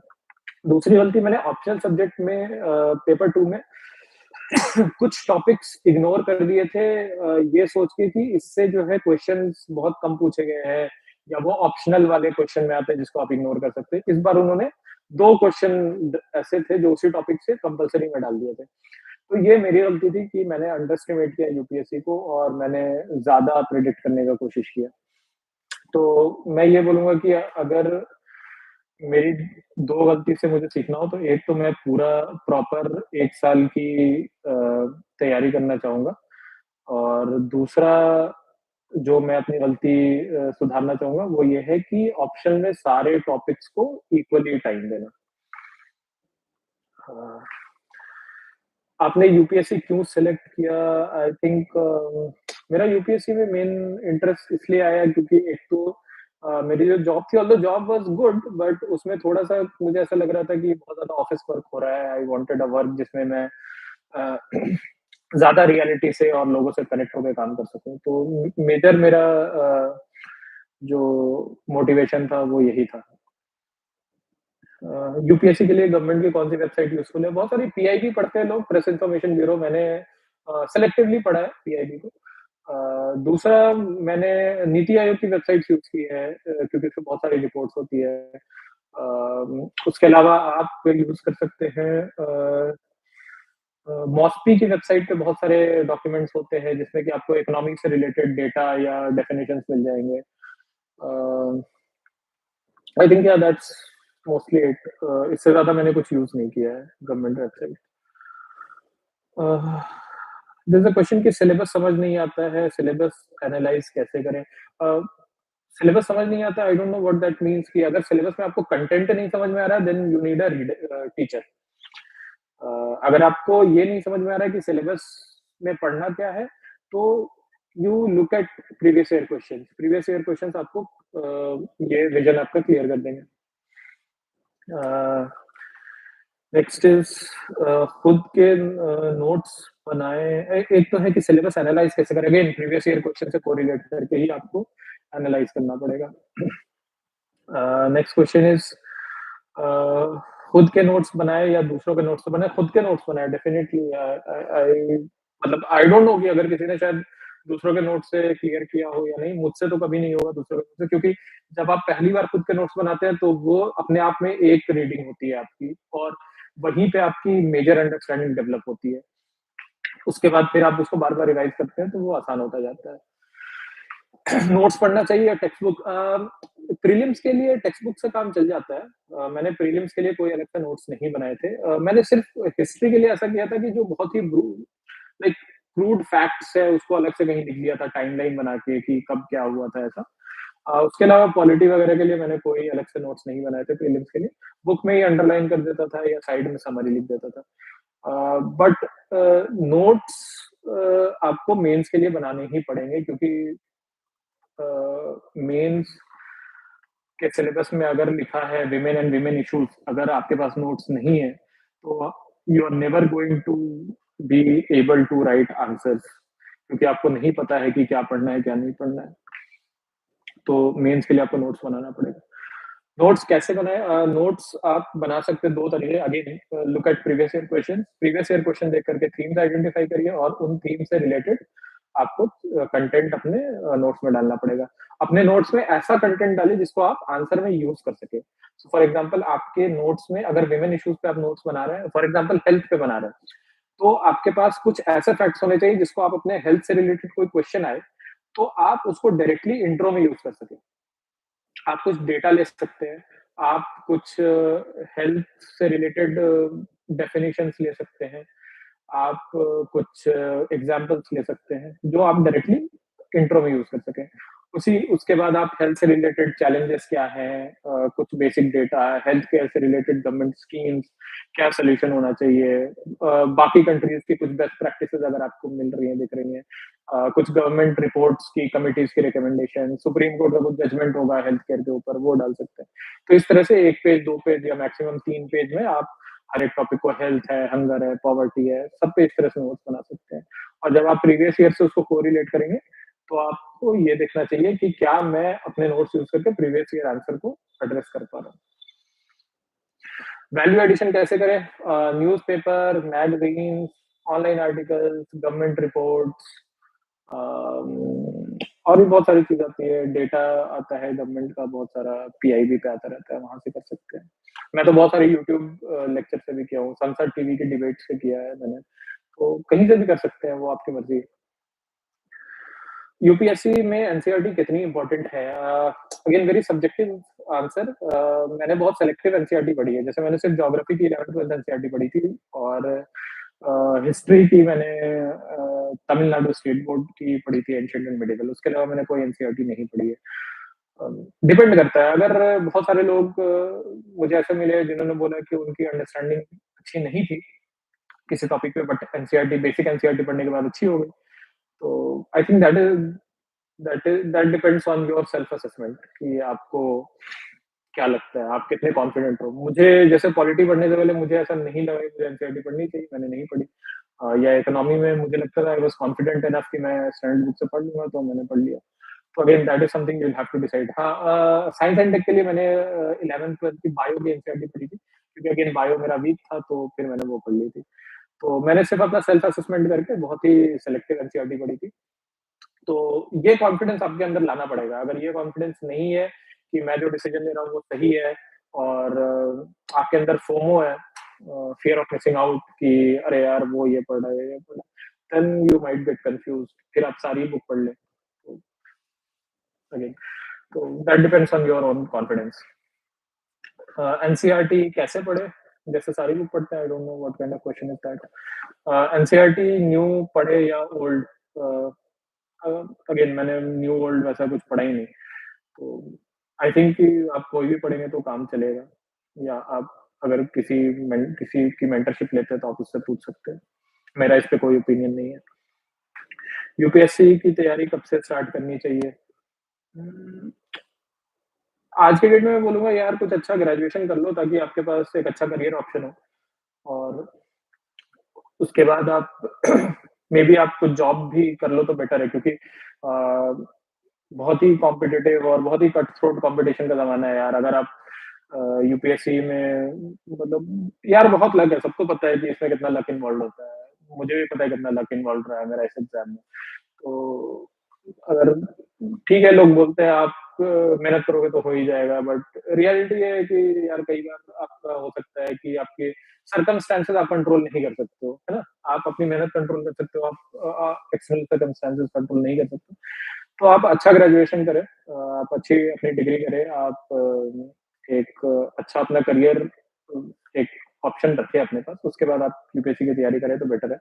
अगर आप यू नो आपको किसी करियर ऑप्शन की ज़रूरत नहीं है, आई एम जस्ट सेइंग कि टू बी वेरी ऑनेस्ट अगर लाइक मेरे पास बहुत बड़ा फैमिली बिज़नेस होता तो शायद मैं 21 साल 22 साल की एज में प्रिपरेशन शुरू कर देता, मुझे करियर की टेंशन नहीं होती। तो बट ठीक है, मुझे एक करियर बनाना था, एक प्लान भी चाहिए था, तो मैंने 4 साल 5 साल जॉब करने के बाद स्टार्ट किया। तो अगेन ये आपका सब्जेक्टिव डिसीजन है, कब स्टार्ट करें।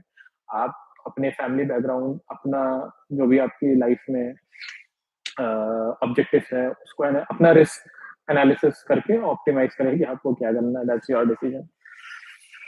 करंट अफेयर की तैयारी कैसे करें यार? करंट अफेयर में ना मैं मंथली मैगजीन्स का वो हूँ, प्रोपोनेंट हूँ, क्योंकि मुझे लगता है कि ये जो पीटी 365 टाइप कंपाइलेशन आती है ना एंड में, उसमें प्रॉब्लम ये होती है कि आपके पास बहुत कम टाइम होता है और बहुत ज्यादा पढ़ना होता है, और वो मंथली मैगजीन, वो पीटी 365 ना बड़े ऊपर ऊपर से निकालती है चीजों को, क्योंकि आपको बहुत कम टाइम में कवर करना होता है। देन यू स्टार्ट पैनिकिंग, यार पीटी नहीं हो रहा है, रिवाइज नहीं हो रहा है, ये नहीं हो रहा, वो नहीं।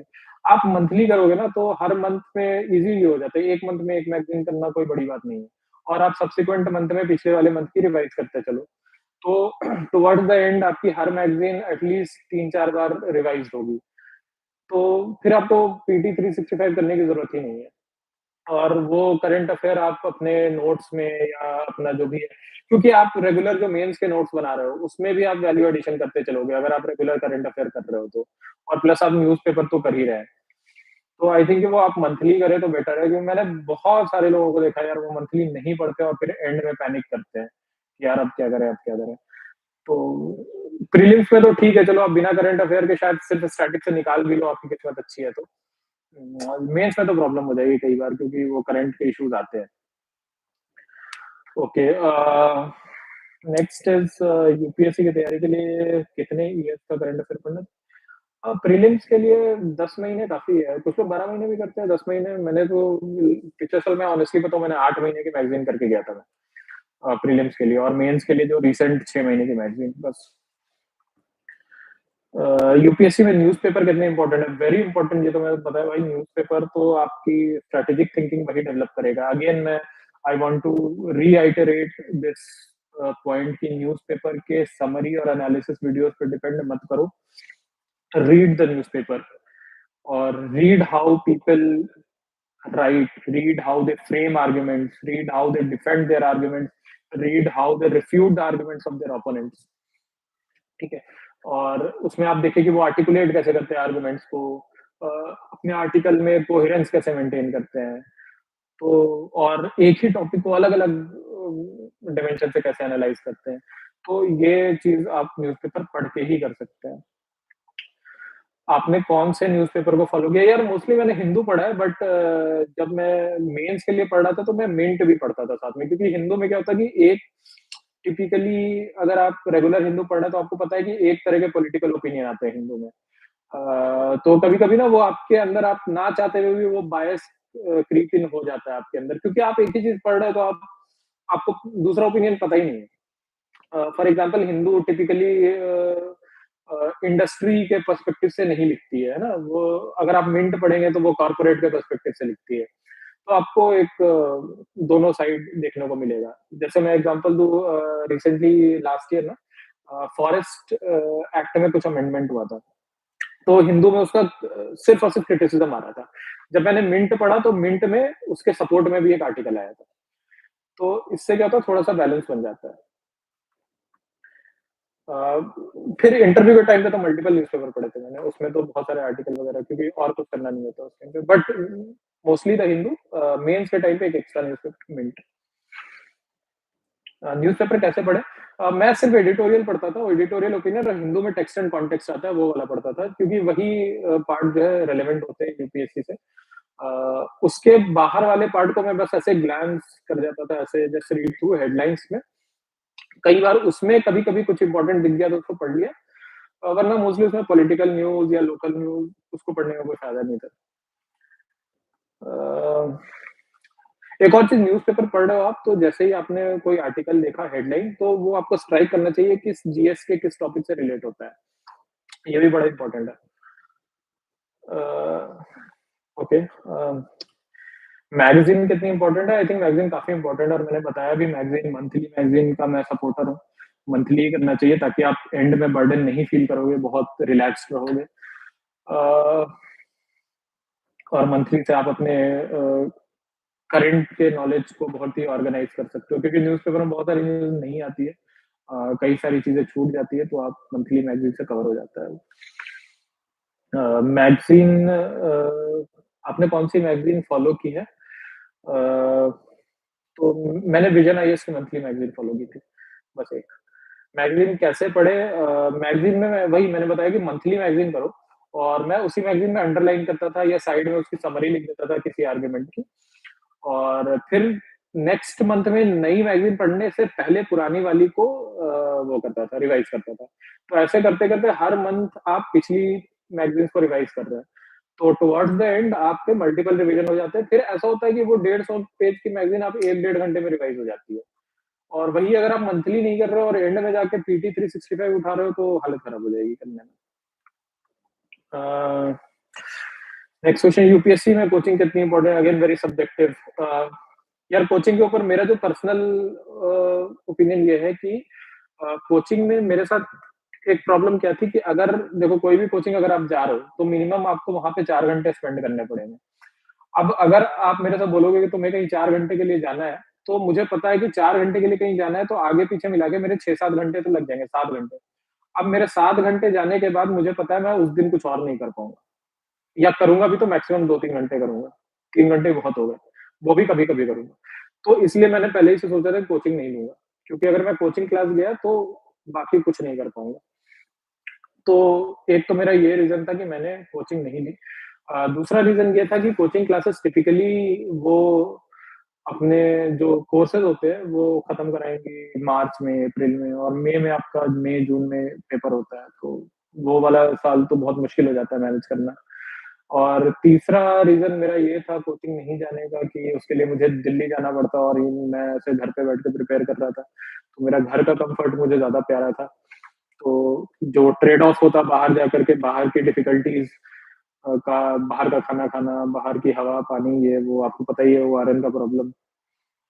अ, तो इसलिए मैंने कोचिंग अवॉइड की और एक और ये रीज़न था कि आई वाज़ कॉन्फिडेंट इनफ कि there is almost nothing in the syllabus जो कि मुझे पढ़ के खुद से समझ में नहीं आए and I think there was nothing कि ऐसा कुछ भी नहीं था कि जिसके लिए मुझे किसी टीचर के पास जाना पड़ा। तो मुझे ज़रूरत नहीं थी। अगर आपको लगता है कि यार आपको कंटेंट समझ ही में नहीं आ रहा है तो then you need coaching again very personal decision. UPSC में टेस्ट सीरीज़ कितनी इम्पोर्टेंट है? बहुत इम्पोर्टेंट है यार मैं तो बोलूँगा कि दोनों प्रीलिम्स और मेंस के एटलीस्ट एक-एक बार जाके सेंटर पे ऑफलाइन दे करके आ जाओ ताकि एग्ज़ाम के फ़ील मिल जाए। बाकी तो टेस्ट सीरीज़ ऐसी ही है जैसे आप सोचो कि आपको मैं क्रिकेट के सारे रूल पढ़ा दूँ और आप कभी नेट में प्रैक्टिस ही करने ना गए हो। तो आप जितना नेट में प्रैक्टिस करोगे आप उतना अच्छा गेम खेलोगे। तो वैसे ही है टेस्ट सीरीज़ आप जितने ज़्यादा टेस्ट लगाओगे, जितने ज़्यादा प्रैक्टिस करोगे, आपका गेम उतना इम्प्रूव होगा।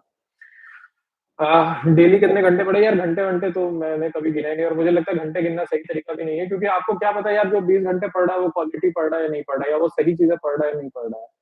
मैं 20 घंटे गलत चीज़ें पढ़ लूँ तो उससे फ़ायदा क्या हो रहा है? तो घंटे का तो कोई मतलब ही नहीं है। आप ये देखो कि आपने क्या पढ़ा है पूरे दिन में। तो उसके लिए मेरे डेली टारगेट्स होते थे और मैं अपने डेली टारगेट्स ट्रैक करता था। तो अगर मेरा डेली टारगेट 5 घंटे में पूरा हो रहा है तो मैं बाकी टाइम मज़े करूँगा और मेरा डेली टारगेट अगर नहीं पूरा हो रहा है तो मैं 10 घंटे 12 घंटे भी पढ़ लूँगा। अ, डेली कितने आपको यूपीएससी की तैयारी के लिए मोटिवेशन कहाँ से मिला? मुझे मज़ा आता था पढ़ने में तो उतना कोई मोटिवेशन की प्रॉब्लम नहीं थी। बाकी कभी-कभी तो स्ट्रेस होता है ऑब्वियसली जब आप लगातार पढ़ रहे हो 1-2 बार एक बार आपका पेपर नहीं निकला, तो उसमें तो और ज़्यादा फ्रस्ट्रेशन होता है। बट अगर आप सिलेबस को एन्जॉय करते हो और प्रोसेस को एन्जॉय करते हो तो आपको मज़ा आएगा पढ़ने में, तो खुद ही मोटिवेट रहोगे।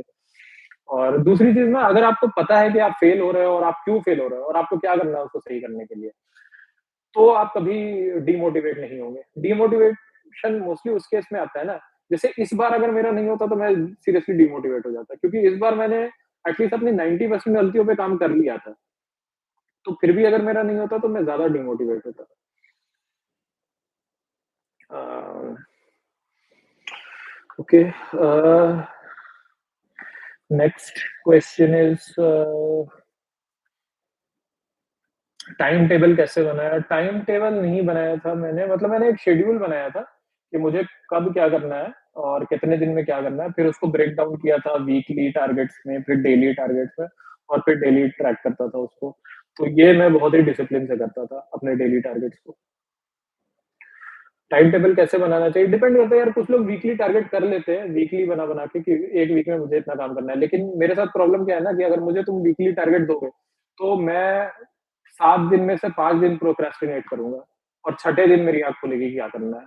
ये मेरी जेन्युइन प्रॉब्लम है। तो मुझे पता था ये मेरी प्रॉब्लम है, तो मैंने डेली टारगेट सेट किया कि आज वाला मुझे आज ही करना है। तो मुझे कल की चिंता नहीं, मुझे परसों की चिंता नहीं है, मुझे 1 हफ्ते बाद की चिंता नहीं, मुझे 1 साल बाद की भी चिंता नहीं, मुझे सिर्फ़ आज की चिंता करनी है। तो हर रोज़ मैं सिर्फ़ आज के टारगेट पे फ़ोकस करता था। आज का टारगेट पूरा हो रहा है, कल का टारगेट पूरा होगा, परसों का पूरा होगा, तो अल्टीमेटली सारे टारगेट पूरे होंगे। तो डिपेंड करता है, अगर आप में इतनी डिसिप्लिन है कि आप हफ्ते के टारगेट को बिल्कुल डिसिप्लिन से एग्ज़ीक्यूट कर सकते हो, आप वीकली टारगेट बना लो, आप मंथली टारगेट बना लो, तो अपने-अपने डिसिप्लिन पे डिपेंड करता है। यूपीएससी की तैयारी के लिए मीडियम कैसे चूज़ करें? या जिस मीडियम में आप कंफर्टेबल हो, आपकी बचपन से एजुकेशन जिसमें हुई है, वही चूज़ करो। सोशल मीडिया का यूज़ कैसे करें? मत करो यार, सोशल मीडिया यूज़ क्यों करना है? क्या ही बकवास होती है सोशल मीडिया। तो मतलब 95% तो कंटेंट बकवास ही है, बंद कर दो सोशल मीडिया में तो यूपीएससी मतलब ठीक है, मज़े के लिए यूज़ करता हूँ मैं, मीम्स वगैरह देख लिया कभी, बट मीम्स की क्वालिटी भी खराब हो गई है आजकल। यूपीएससी की तैयारी ऑनलाइन करनी चाहिए या ऑफलाइन? यार, मैंने तो मोस्टली घर पे की है, लेकिन टेस्ट सीरीज़ मैंने ऑनलाइन मुझे फ़ायदा नहीं हुआ ऑनलाइन से कि मैं काफ़ी लोगों को जानता हूँ जिन्होंने ऑनलाइन से भी निकाला है। तो अगेन वो आपको देखना पड़ेगा कि अगर आप जैसे मुझे लगा कि ऑनलाइन से जो घर के एनवायरनमेंट में और एक्चुअली टेक्स्ट के एनवायरनमेंट में लिखने में डिफरेंस होता था, तो फिर मैंने ऑफलाइन जाकर के मतलब ऑफलाइन जाके टेस्ट सीरीज़ दी, बाकी तो मैंने घर पे ही प्रिपेयर किया। यूपीएससी की तैयारी करने के लिए दिल्ली जाना ज़्यादा ज़रूरी है? बिल्कुल ज़रूरी नहीं है, मैं कभी दिल्ली नहीं गया, मैं बहुत सारे लोगों को जानता हूँ जो दिल्ली नहीं गए। मैं टेस्ट सीरीज़ देने दिल्ली गया था क्योंकि मेरे शहर में टेस्ट सीरीज़ अवेलेबल नहीं थी। अगर यहाँ पे टेस्ट सीरीज़ अवेलेबल होती तो मैं नहीं जाता। नेक्स्ट क्वेश्चन है, मैथ्स समझ में नहीं आते क्या करें? यार मैथ्स या एटलस देखो कैसे, मतलब मैथ्स समझ में नहीं आया, आई don't know what this question means. A, math तो याद करना पड़ेगा और कोई ऑप्शन नहीं है। मैथ कैसे याद करें? बार-बार पढ़ो, किसी भी चीज़ को कैसे यार मेरे बहुत लोगों के रिवीजन की 50 स्ट्रैटेजी होती है, मुझे नहीं पता वो सारी टेक्निक्स। मैं बार-बार पढ़ के याद करता था। प्लान बी रखना चाहिए या नहीं? हमेशा प्लान बी रखना चाहिए, मैं तो बोलता हूँ प्लान सी भी रखो। दुनिया के हर काम में, हर स्ट्रैटेजी में प्लान बी होना चाहिए भाई मेरे। मतलब यार मतलब ये तो बेसिक स्ट्रैटेजी है, आपका प्लान ए कभी भी फेल हो सकता है। मतलब ओवर कॉन्फिडेंट नहीं होना चाहिए आदमी को, क्योंकि सर्कमस्टेंसेस आप एक्सटर्नल सर्कमस्टेंसेस आप कभी कंट्रोल नहीं कर सकते। दुनिया में इतने सारे फैक्टर्स होते हैं, आप सबको कैसे कंट्रोल कर लोगे यार? तो प्लान बी तो हमेशा होना चाहिए। हर दुनिया में आप कोई भी काम कर रहे हो तो एक प्लान बी रखो उसका। रिवीजन कैसे करें? अगेन मेरे पास कोई टेक्निक नहीं है रिवीजन करने की, मैंने बार-बार पढ़ के 8 बार, 10 बार, 12 बार चीज़ों को पढ़ा है रिवीजन करने के लिए। पढ़ा हुआ याद कैसे रखें? रिवीजन से। जितना रिवीजन करोगे उतना ज़्यादा रिटेंशन बढ़ेगा। डिस्ट्रैक्शन से कैसे बचें? यार ये तो बड़ा अजीब-सा क्वेश्चन है, मतलब अपना मेरा तो यही था, डेली टारगेट पूरा कर लिया, उसके बाद फिर मैं अपने मन का मौजी, फिर जो मन कर रहा है वो करो। मैं प्लेस्टेशन खेल लेता था या कुछ बैडमिंटन खेल लो, टीटी खेल लो, जो मन है कर लो। लेकिन अपना डेली टारगेट पूरा करो, उसके बाद डिस्ट्रैक्शन में मन लगा लो। पढ़ाई में मन कैसे लगाएँ? यार पढ़ाई को एन्जॉय करना पड़ेगा मन लगाने के लिए। अब आप इस एज में हो, या बच्चे को आप थोड़ा-सा मार के या मोटिवेट करके कर सकते हो। लेकिन जो सिविल सर्विसेज़ की प्रिपरेशन यार 2 साल, कभी-कभी 3 साल, 5 साल भी हो जाती है। तो उसमें आपको मन लगाने के लिए तो you need to have serious interest and you will have to take some pleasure in reading. Uh, तभी आप कर सकते हो। लास्ट क्वेश्चन इज़ आपकी तरफ से कुछ टिप्स। मैं यही बोलूँगा यार, एक जनरल टिप्स ये मैं बोलूँगा कि 2-3 चीज़ें। एक तो बहुत ही स्ट्रैटेजी के साथ प्रिपेयर करो, क्योंकि मैंने देखा है कई लोग के पास अच्छी स्ट्रैटेजी नहीं होती है, बहुत ही हैफ़-हैज़ार्डली पढ़ते हैं। कभी एक बुक उठा ली, कभी उनको लग रहा है अरे यार ये बुक में मज़ा नहीं आ रहा, वो बुक उठा ली। आज ये पढ़ रहे हैं, कल वो पढ़ रहे हैं, कोई प्लान नहीं है। तो बहुत ही प्लान, ऑर्गनाइज़ और अपने रिसोर्सेज़ फिक्स करके पढ़ना है। दूसरी चीज़, प्रैक्टिस पे बहुत ध्यान देना है, ये भी एक प्रॉब्लम है, काफ़ी लोग प्रैक्टिस से भागते हैं, पता नहीं क्यों। प्रैक्टिस बहुत करो। और थर्ड मैं बोलूँगा यार, फोमो में मत जियो कि वो ये पढ़ रहा है, उसने तो ये भी कर लिया है, यार मैंने बहुत कम किताबें पढ़ी है। मैं एक एग्ज़ाम्पल देता हूँ, मैंने आज तक लक्ष्मीकांत के सिर्फ़ 2-3 चैप्टर प्रिपेयर किए थे लक्ष्मीकांत की बुक से। बाकी पूरी दुनिया लक्ष्मीकांत पढ़ती है, लेकिन मुझे कभी फोमो नहीं हुआ। मेरे घर पे लक्ष्मीकांत पढ़ी भी नहीं है। मैंने ऑनलाइन डाउनलोड करके 2-3 चैप्टर प्रिंट आउट मार लिए थे। बाकी मैंने डीडी वासु से किया था। तो मुझे कभी फोमो नहीं हुआ उस चीज़ का। तो ये फ़ियर ऑफ मिसिंग आउट से बचो। आप जो भी कुछ कर रहे हो, be confident in what you have decided. हाँ, बट इसका मतलब ये नहीं है कि आप सेल्फ असेसमेंट ना करो अपना। अगर आप सेल्फ असेसमेंट करते रहो, अगर आपको लगता है कि आप कुछ गलत कर रहे हो, किसी और से कुछ सीख सकते हो, तो उसको बिल्कुल एक्सेप्ट करो। तो that's it from my and. ठीक है, काफ़ी सारे लोगों ने यार क्वेश्चन पूछे थे, बट मुझे जो क्वेश्चन की लिस्ट दी गई थी, वो ही काफ़ी लंबी थी, तो उसमें काफ़ी टाइम लग गया। तो आई एड्रेस क्वेश्चन सारे एक-एक करके फटाफट। अ, पहला क्वेश्चन इसकी, आपको मोटिवेशन कहाँ से मिला था? सर यार मोटिवेशन तो मतलब एक तो मेरा जॉब का मोटिवेशन था कि मुझे ऐसी जॉब चाहिए थी जहाँ पे मैं ज़्यादा रियलिटी से कनेक्ट होके जॉब कर सकूँ। पब्लिक एंगेजमेंट ज़्यादा हो तो मुझे ज़्यादा अच्छा लगेगा काम करने में वहाँ पे, शायद मैं ज़्यादा मन लगा के काम कर पाऊँगा। दूसरा मैं मुझे पढ़ने में मज़ा आता था, तो मेरे लिए वो प्लेज़रेबल था। मुझे पढ़ाई के टाइम पे उतना ज़्यादा कहीं ऐसा नहीं लगा कि बहुत ही बर्डन है पढ़ाई का। ऑफ कोर्स कुछ स्ट्रेसफुल मोमेंट्स होते हैं, but largely I enjoyed the journey overall. Next question is economic कैसे प्रिपेयर करें?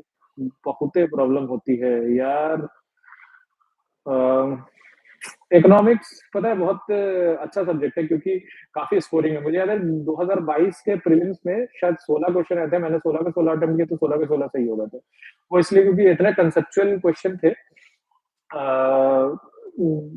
कि बहुत ईज़िली लग जाते हैं।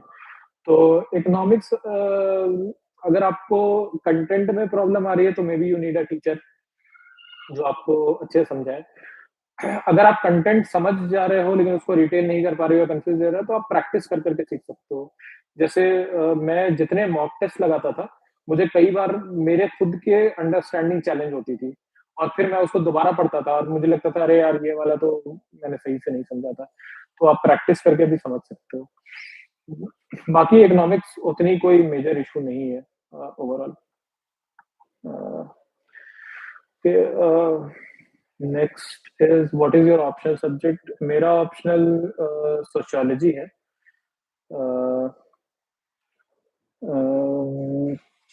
Okay, next is how coaching necessary in preparation? Coaching कितनी नेसेसरी है? uh, यार मैंने कोचिंग का तुम्हें बता दिया। देखो मैंने कोचिंग क्लास तो नहीं ली है। मैंने टेस्ट सीरीज वगैरह ली है या कोचिंग के मटेरियल्स को जरूर यूज किया है। तो अगर आप कोचिंग क्लास के बारे में पूछ रहे हो तो मैं बोलूँगा कोचिंग क्लास मेरे लिए तो नेसेसरी नहीं थी। मुझे लगा कि टेस्ट सीरीज नेसेसरी है तो मैंने टेस्ट सीरीज ले ली। मैं तो यही बोलूँगा टेस्ट सीरीज तो नेसेसरी लगी मुझे। आई नो सम पीपल जिन्होंने बिना टेस्ट सीरीज के भी किया है, बट लार्जली लोग टेस्ट सीरीज लेते हैं। तो टेस्ट सीरीज थोड़ी-सी मुझे लगता है नेसेसरी है, बोथ प्रीलिम्स एंड मेंस। बाकी coaching class is your decision कि आप कितना कॉन्फिडेंट हो अपने आप को लेके। Is there sufficient time for CSE 25 preparation from now as a beginner? अभी क्या चल रहा है? अभी चल रहा है जून जून दिस इज़ जून फ फर्स्ट वीक ना? हाँ, there is sufficient time. Next आपके पास 1 साल है ऑलमोस्ट, आप कर सकते हैं, बट आपको बहुत ही प्रिसाइज़ स्ट्रैटेजी रखनी पड़ेगी तभी आप कर पाएँगे। You don't have the luxury to waste any time. Sushi, I am in dilemma of joining coaching और go with self study. Please यार मैंने देखो वही बताया कि अगर आपको लगता है कि आप कंटेंट पढ़ लोगे कोई भी और आपको समझने में कोई प्रॉब्लम नहीं आएगी, मैं अभी भी ये मानता हूँ कि सिविल सर्विसेज एग्जाम के प्रिपरेशन के लिए यूपीएससी जो कंटेंट डिमांड करती है वो कंटेंट लार्जली एटलीस्ट 80% कंटेंट ऐसा है जिसके लिए आपको टीचर की जरूरत नहीं है। 20% कंटेंट मुझे लगता है थोड़ा-सा टेक्निकल है, लेकिन उसके लिए भी ऑनलाइन रिसोर्सेज़ अवेलेबल होते हैं, जो आप यूज़ करके थोड़ा अंडरस्टैंडिंग डेवलप कर सकते हो, या आपका कोई पीयर ग्रुप होगा या आप अपने दोस्तों के साथ डिस्कशन करके कर सकते हो। तो मैं ये नहीं बोलूँगा कि कोचिंग बिल्कुल नेसेसरी है, आप बिना कोचिंग के कर सकते हैं। मैंने भी कोई कोचिंग क्लास जॉइन नहीं की थी, लेकिन अगर आपको लगता है कि यार मुझे कंटेंट बहुत डिफिकल्ट लग रहा है, मैं नहीं कर पाऊँगा, then please go for it. Notes necessary है क्या मेंस के लिए? तो बहुत ही ज़्यादा नेसेसरी है नोट्स। तो आई वुड से कि मेंस के लिए तो बहुत नेसेसरी है क्योंकि नोट्स से ही आपका मेंस क्लियर होगा। बिना नोट्स के बहुत मुश्किल है। आप टेक्स्ट बुक से नहीं कर सकते हैं। मतलब अगर आप पॉलिटी में अगर फेडरलिज्म का इश्यू लें, तो उसपे बहुत अलग-अलग डायमेंशन से क्वेश्चन आते हैं। तो वो आपको बहुत ही कंडेंस फॉर्म में अपने नोट्स में लिखना पड़ेगा ताकि उसको बार-बार रिवाइज़ करके आप लिख सकें। Next question is How to plan number of revisions with syllabus completion and notes making up to December from now? Please provide timeline. Interesting question. इसके लिए मैंने क्या किया था कि मेरा ऐसा था कि पहला फर्स्ट रीडिंग मैं करूंगा बिना किसी नोट्स के. तो उसमें मैं, क्योंकि मुझे पता नहीं था कि किसमें कितना टाइम लगेगा, तो मैं नंबर ऑफ पेजेस के हिसाब से बनाया था. जो भी मेरी रिसोर्स थी ना, तो मैंने एक एवरेज वो लिया था कि मैं 1 घंटे में 10 पेज पढ़ता हूँ. तो उस हिसाब से मुझे फर्स्ट रीडिंग में कितना टाइम लगेगा, तो वैसे मैंने फर्स्ट रीडिंग का अपना टाइमलाइन बनाया. उसके बियॉन्ड मैंने क्या किया कि मैंने सेकंड रीडिंग के साथ नोट्स मेकिंग, फिर उसका टाइमलाइन बनाया. और नोट्स मेकिंग टॉपिक वाइज. तो लेट्स से जीएस 1 को 1 महीना दिया, जीएस 2 को 1 महीना दिया, जीएस 3 को, ऐसे करके सबको 1-1 महीना. ऑप्शनल के लिए मैंने 3 महीने रखे थे. तो ये आपका खुद का सब्जेक्टिव डिसीजन होगा कि आपका ऑप्शनल कैसा है, उस पर भी डिपेंड करेगा कि आपको उसको कितना टाइम देना है.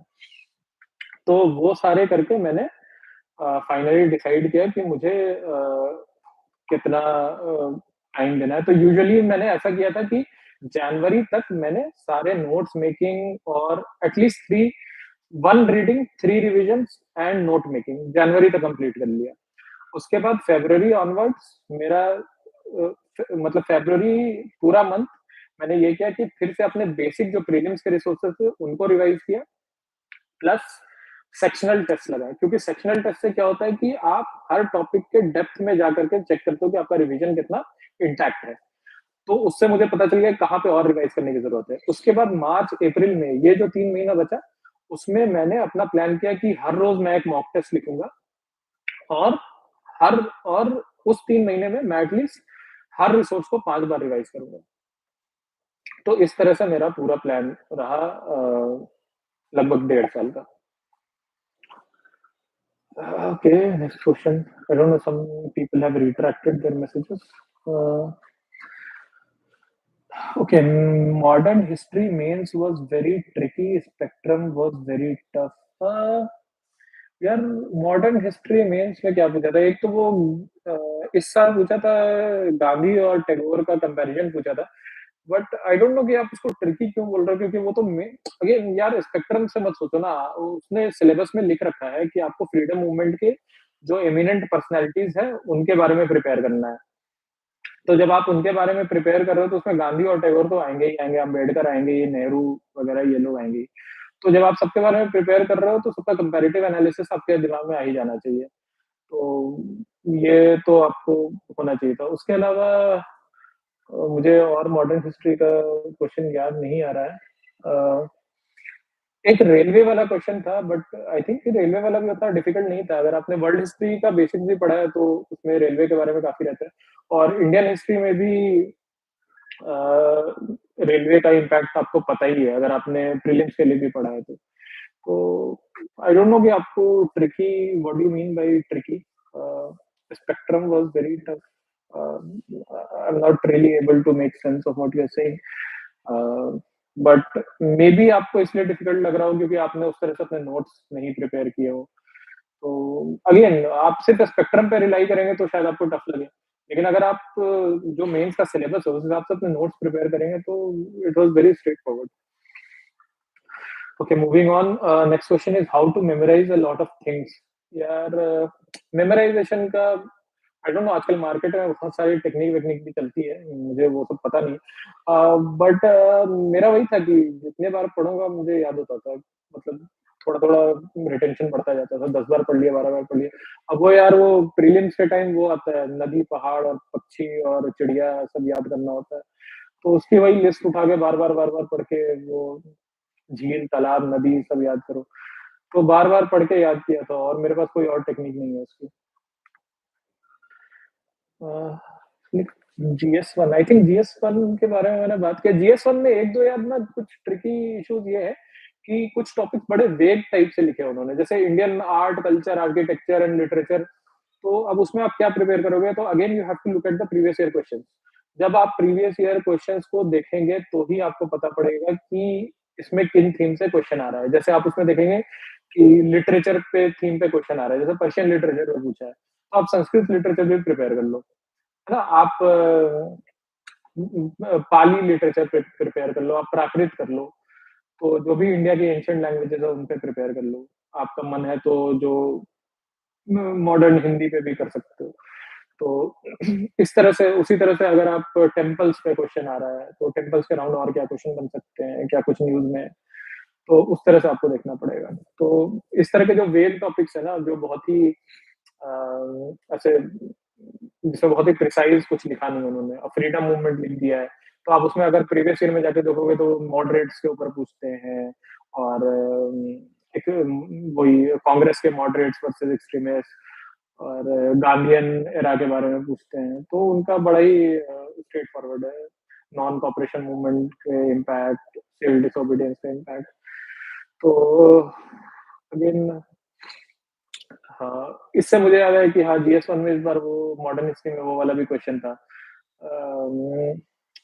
आई थिंक कि ब्रिटिश का इम्पैक्ट ऑन ट्राइबल सोसाइटीज़ ऐसे करके या ट्राइबल रिवॉल्ट्स। तो again it's a very well known theme. आप अगर मॉडर्न हिस्ट्री की तैयारी कर रहे हैं, तो ट्राइबल एंड पीजेंट तो आपको करना ही करना है। मतलब कि ट्राइबल एंड पीजेंट तो कहीं गया ही नहीं है कि ट्राइबल और पीजेंट सोसाइटी पे क्या इम्पैक्ट था ब्रिटिशर्स का, उन्होंने कैसे ब्रिटिशर्स उनको कैसे ट्रीट करते थे और वो कैसे रिस्पॉन्ड करते थे। तो ये तो सारी किताब में दे रखा है, तो ये तो प्रिपेयर्ड होना ही चाहिए आपको। Okay, moving on. जीएस-1 में again let me touch a couple of topics कि कुछ और टॉपिक्स है जो थोड़े वेग थे, जैसे इंडस्ट्रीज अक्रॉस द वर्ल्ड है, तो उसमें भी आप प्रीवियस ईयर क्वेश्चन और अगर कोई कुछ ऐसी चीजें हैं जो न्यूज़ में चल रही हैं, कुछ ऐसे रिसोर्सेज़ जैसे क्रिटिकल मिनरल्स बहुत न्यूज़ में चल रहे हैं आजकल, तो उन चीज़ों को इंक्लूड कर लीजिए। यूरेनियम का इश्यू था शायद 1-2 साल पहले, तो यूरेनियम का डिस्ट्रीब्यूशन और उसका क्या एक्सट्रैक्शन का प्रोसेस है, कौन कंट्री कितना कर रही है, उसका क्या इकोनॉमी है, वो सारी चीज़ें आप कर सकते हैं। तो करंट प्लस जो प्रीवियस ईयर क्वेश्चन है, दोनों को साथ में लेकर के इन तरह के टॉपिक्स को जीएस-1 के प्रिपेयर करना पड़ेगा। Okay, moving on. सीसैट की स्ट्रैटेजी कैसी रहती थी? यार मैंने बताया, मैंने सीसैट कुछ भी सॉल्व नहीं किया था, मैं तो ऐसे मुँह उठा के चला गया था, बट समहाउ क्लियर हो गया। थोड़ा-सा मैं यहाँ पे तो पक्का बोलूँगा भाई, लक अच्छा था मेरा सीसैट को लेके, क्योंकि मेरे काफ़ी जानने में लोगों का सीसैट अटका है, ओवर कॉन्फिडेंस के चक्कर में। बट आप ओवर कॉन्फिडेंस मत होइए प्लीज़, सीसैट करके जाना अच्छे से। नेक्स्ट क्वेश्चन, आपका इंटरव्यू एक्सपीरियंस कैसा था? मैंने इंटरव्यू के बारे में बताया है, आप पीछे जाके देख सकते हैं। तो मेरा इंटरव्यू काफ़ी कॉर्डियल था। मेरे से जो सवाल पूछे गए वो ज़्यादातर एनालिटिकल या ओपिनियन बेस्ड क्वेश्चंस थे। और मोस्टली मुझे लगता है मेरे इंटरव्यू में अच्छे नंबर आए मेरे, और मुझे लगता है कि मेरे इंटरव्यू में अच्छे नंबर आने के पीछे जो 2-3 चीज़ें मुझे ऐसा लगता है जो काम किए, वो एक है कि मैंने कॉन्फिडेंटली और बिल्कुल आई कॉन्टैक्ट के साथ आंसर्स दिए थे, कहीं भी फंबल नहीं किया मैंने आंसर देने में। दूसरा, मैंने अपने आंसर्स को बहुत ही आर्टिकुलेट और टू द पॉइंट रखा था। और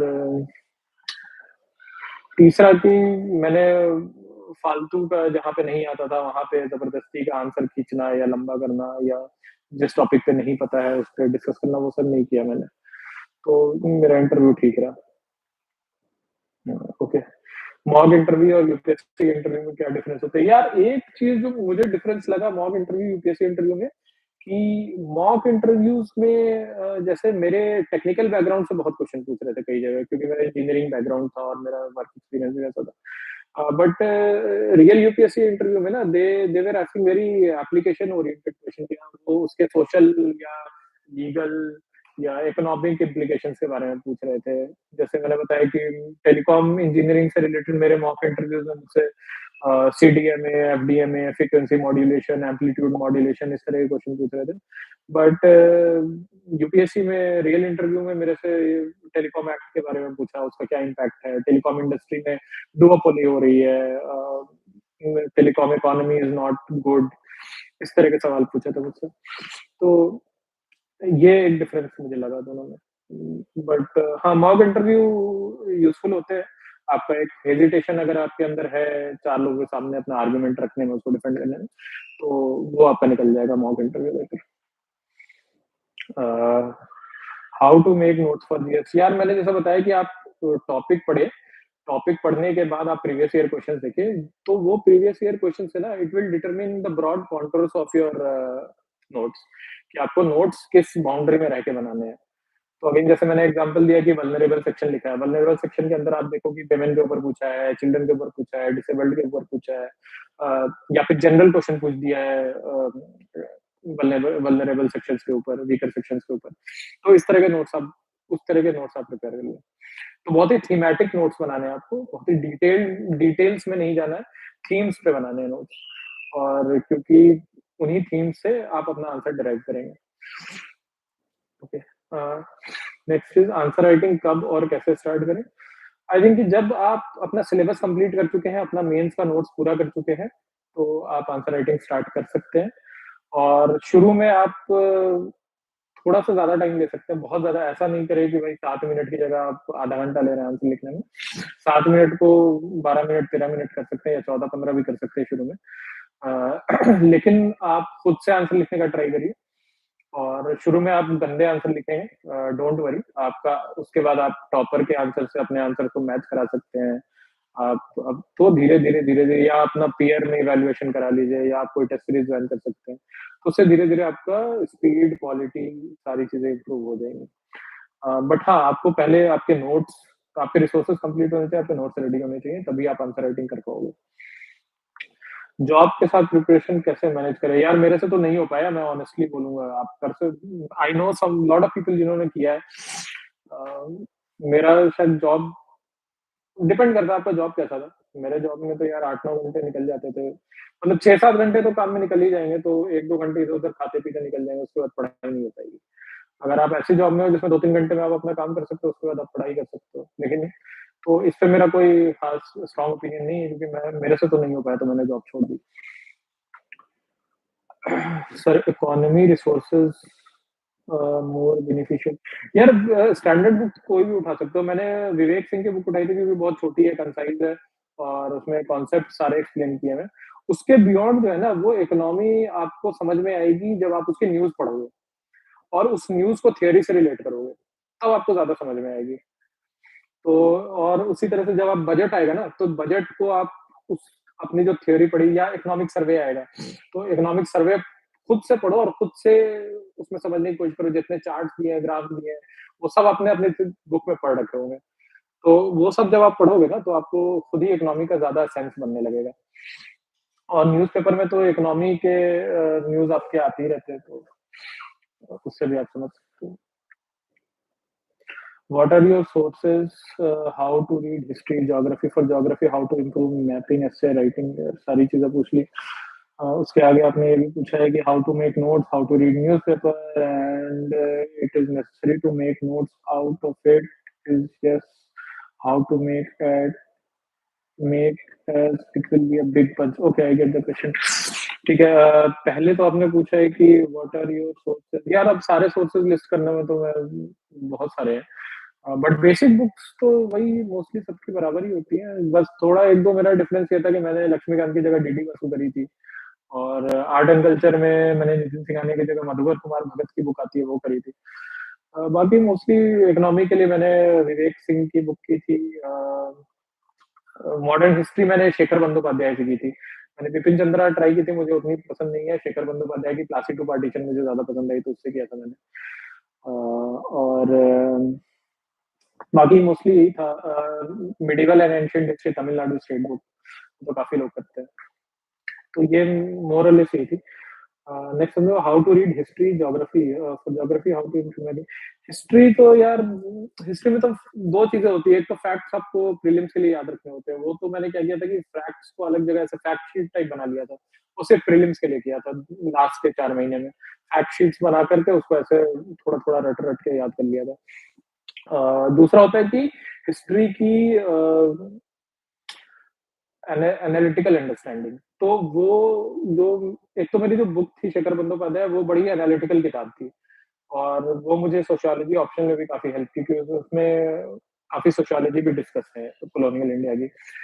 तो हिस्ट्री वो बुक ही ऐसी थी, काफी एनालिटिकल थी, तो मुझे बुक पढ़ के ही काफी यूजफुल हो गया। और उसमें मैं बस पढ़ता जाता था, और थोड़ा-सा खुद से भी एनालाइज़ करता था, और बाकी तो आंसर राइटिंग करते-करते आप खुद ही एनालिसिस करना सीख जाते हैं।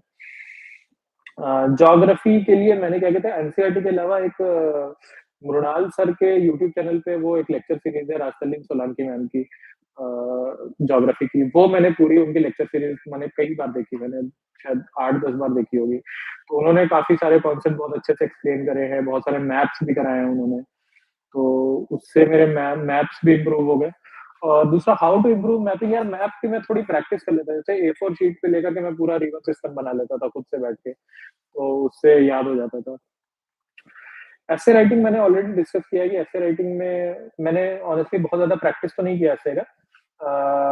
बट आप क्या कर सकते हो कि टॉपर्स के एसे देख करके अपना स्टाइल डेवलप कर सकते हैं कि एसे कैसे करना है। बाकी एसे में 2-3 चीज़ें बस आपको ध्यान रखनी है कि आपके एसे में कनेक्टिविटी होनी चाहिए, एक स्टोरी होनी चाहिए, कोहेरेंस होना चाहिए। अगेन मैंने ऐसा एसे लिखते हुए देखा है लोगों को जिसमें कि टॉपिक को जब आपने इंटरप्रेट किया तो आपने कुछ और आर्गुमेंट दिया और आगे एग्जांपल कुछ और ही आर्गुमेंट है। इस तरह का इनकोहेरेंस नहीं होना चाहिए एसे में।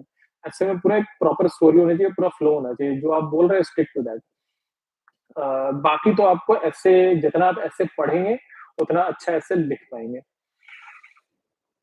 How to make notes I think ये मैंने ऑलरेडी डील कर लिया how to make notes. How to read newspaper भी मैंने कर लिया है कि आपको न्यूज़पेपर एडिटोरियल्स वगैरह बहुत अच्छे से पढ़ने चाहिए।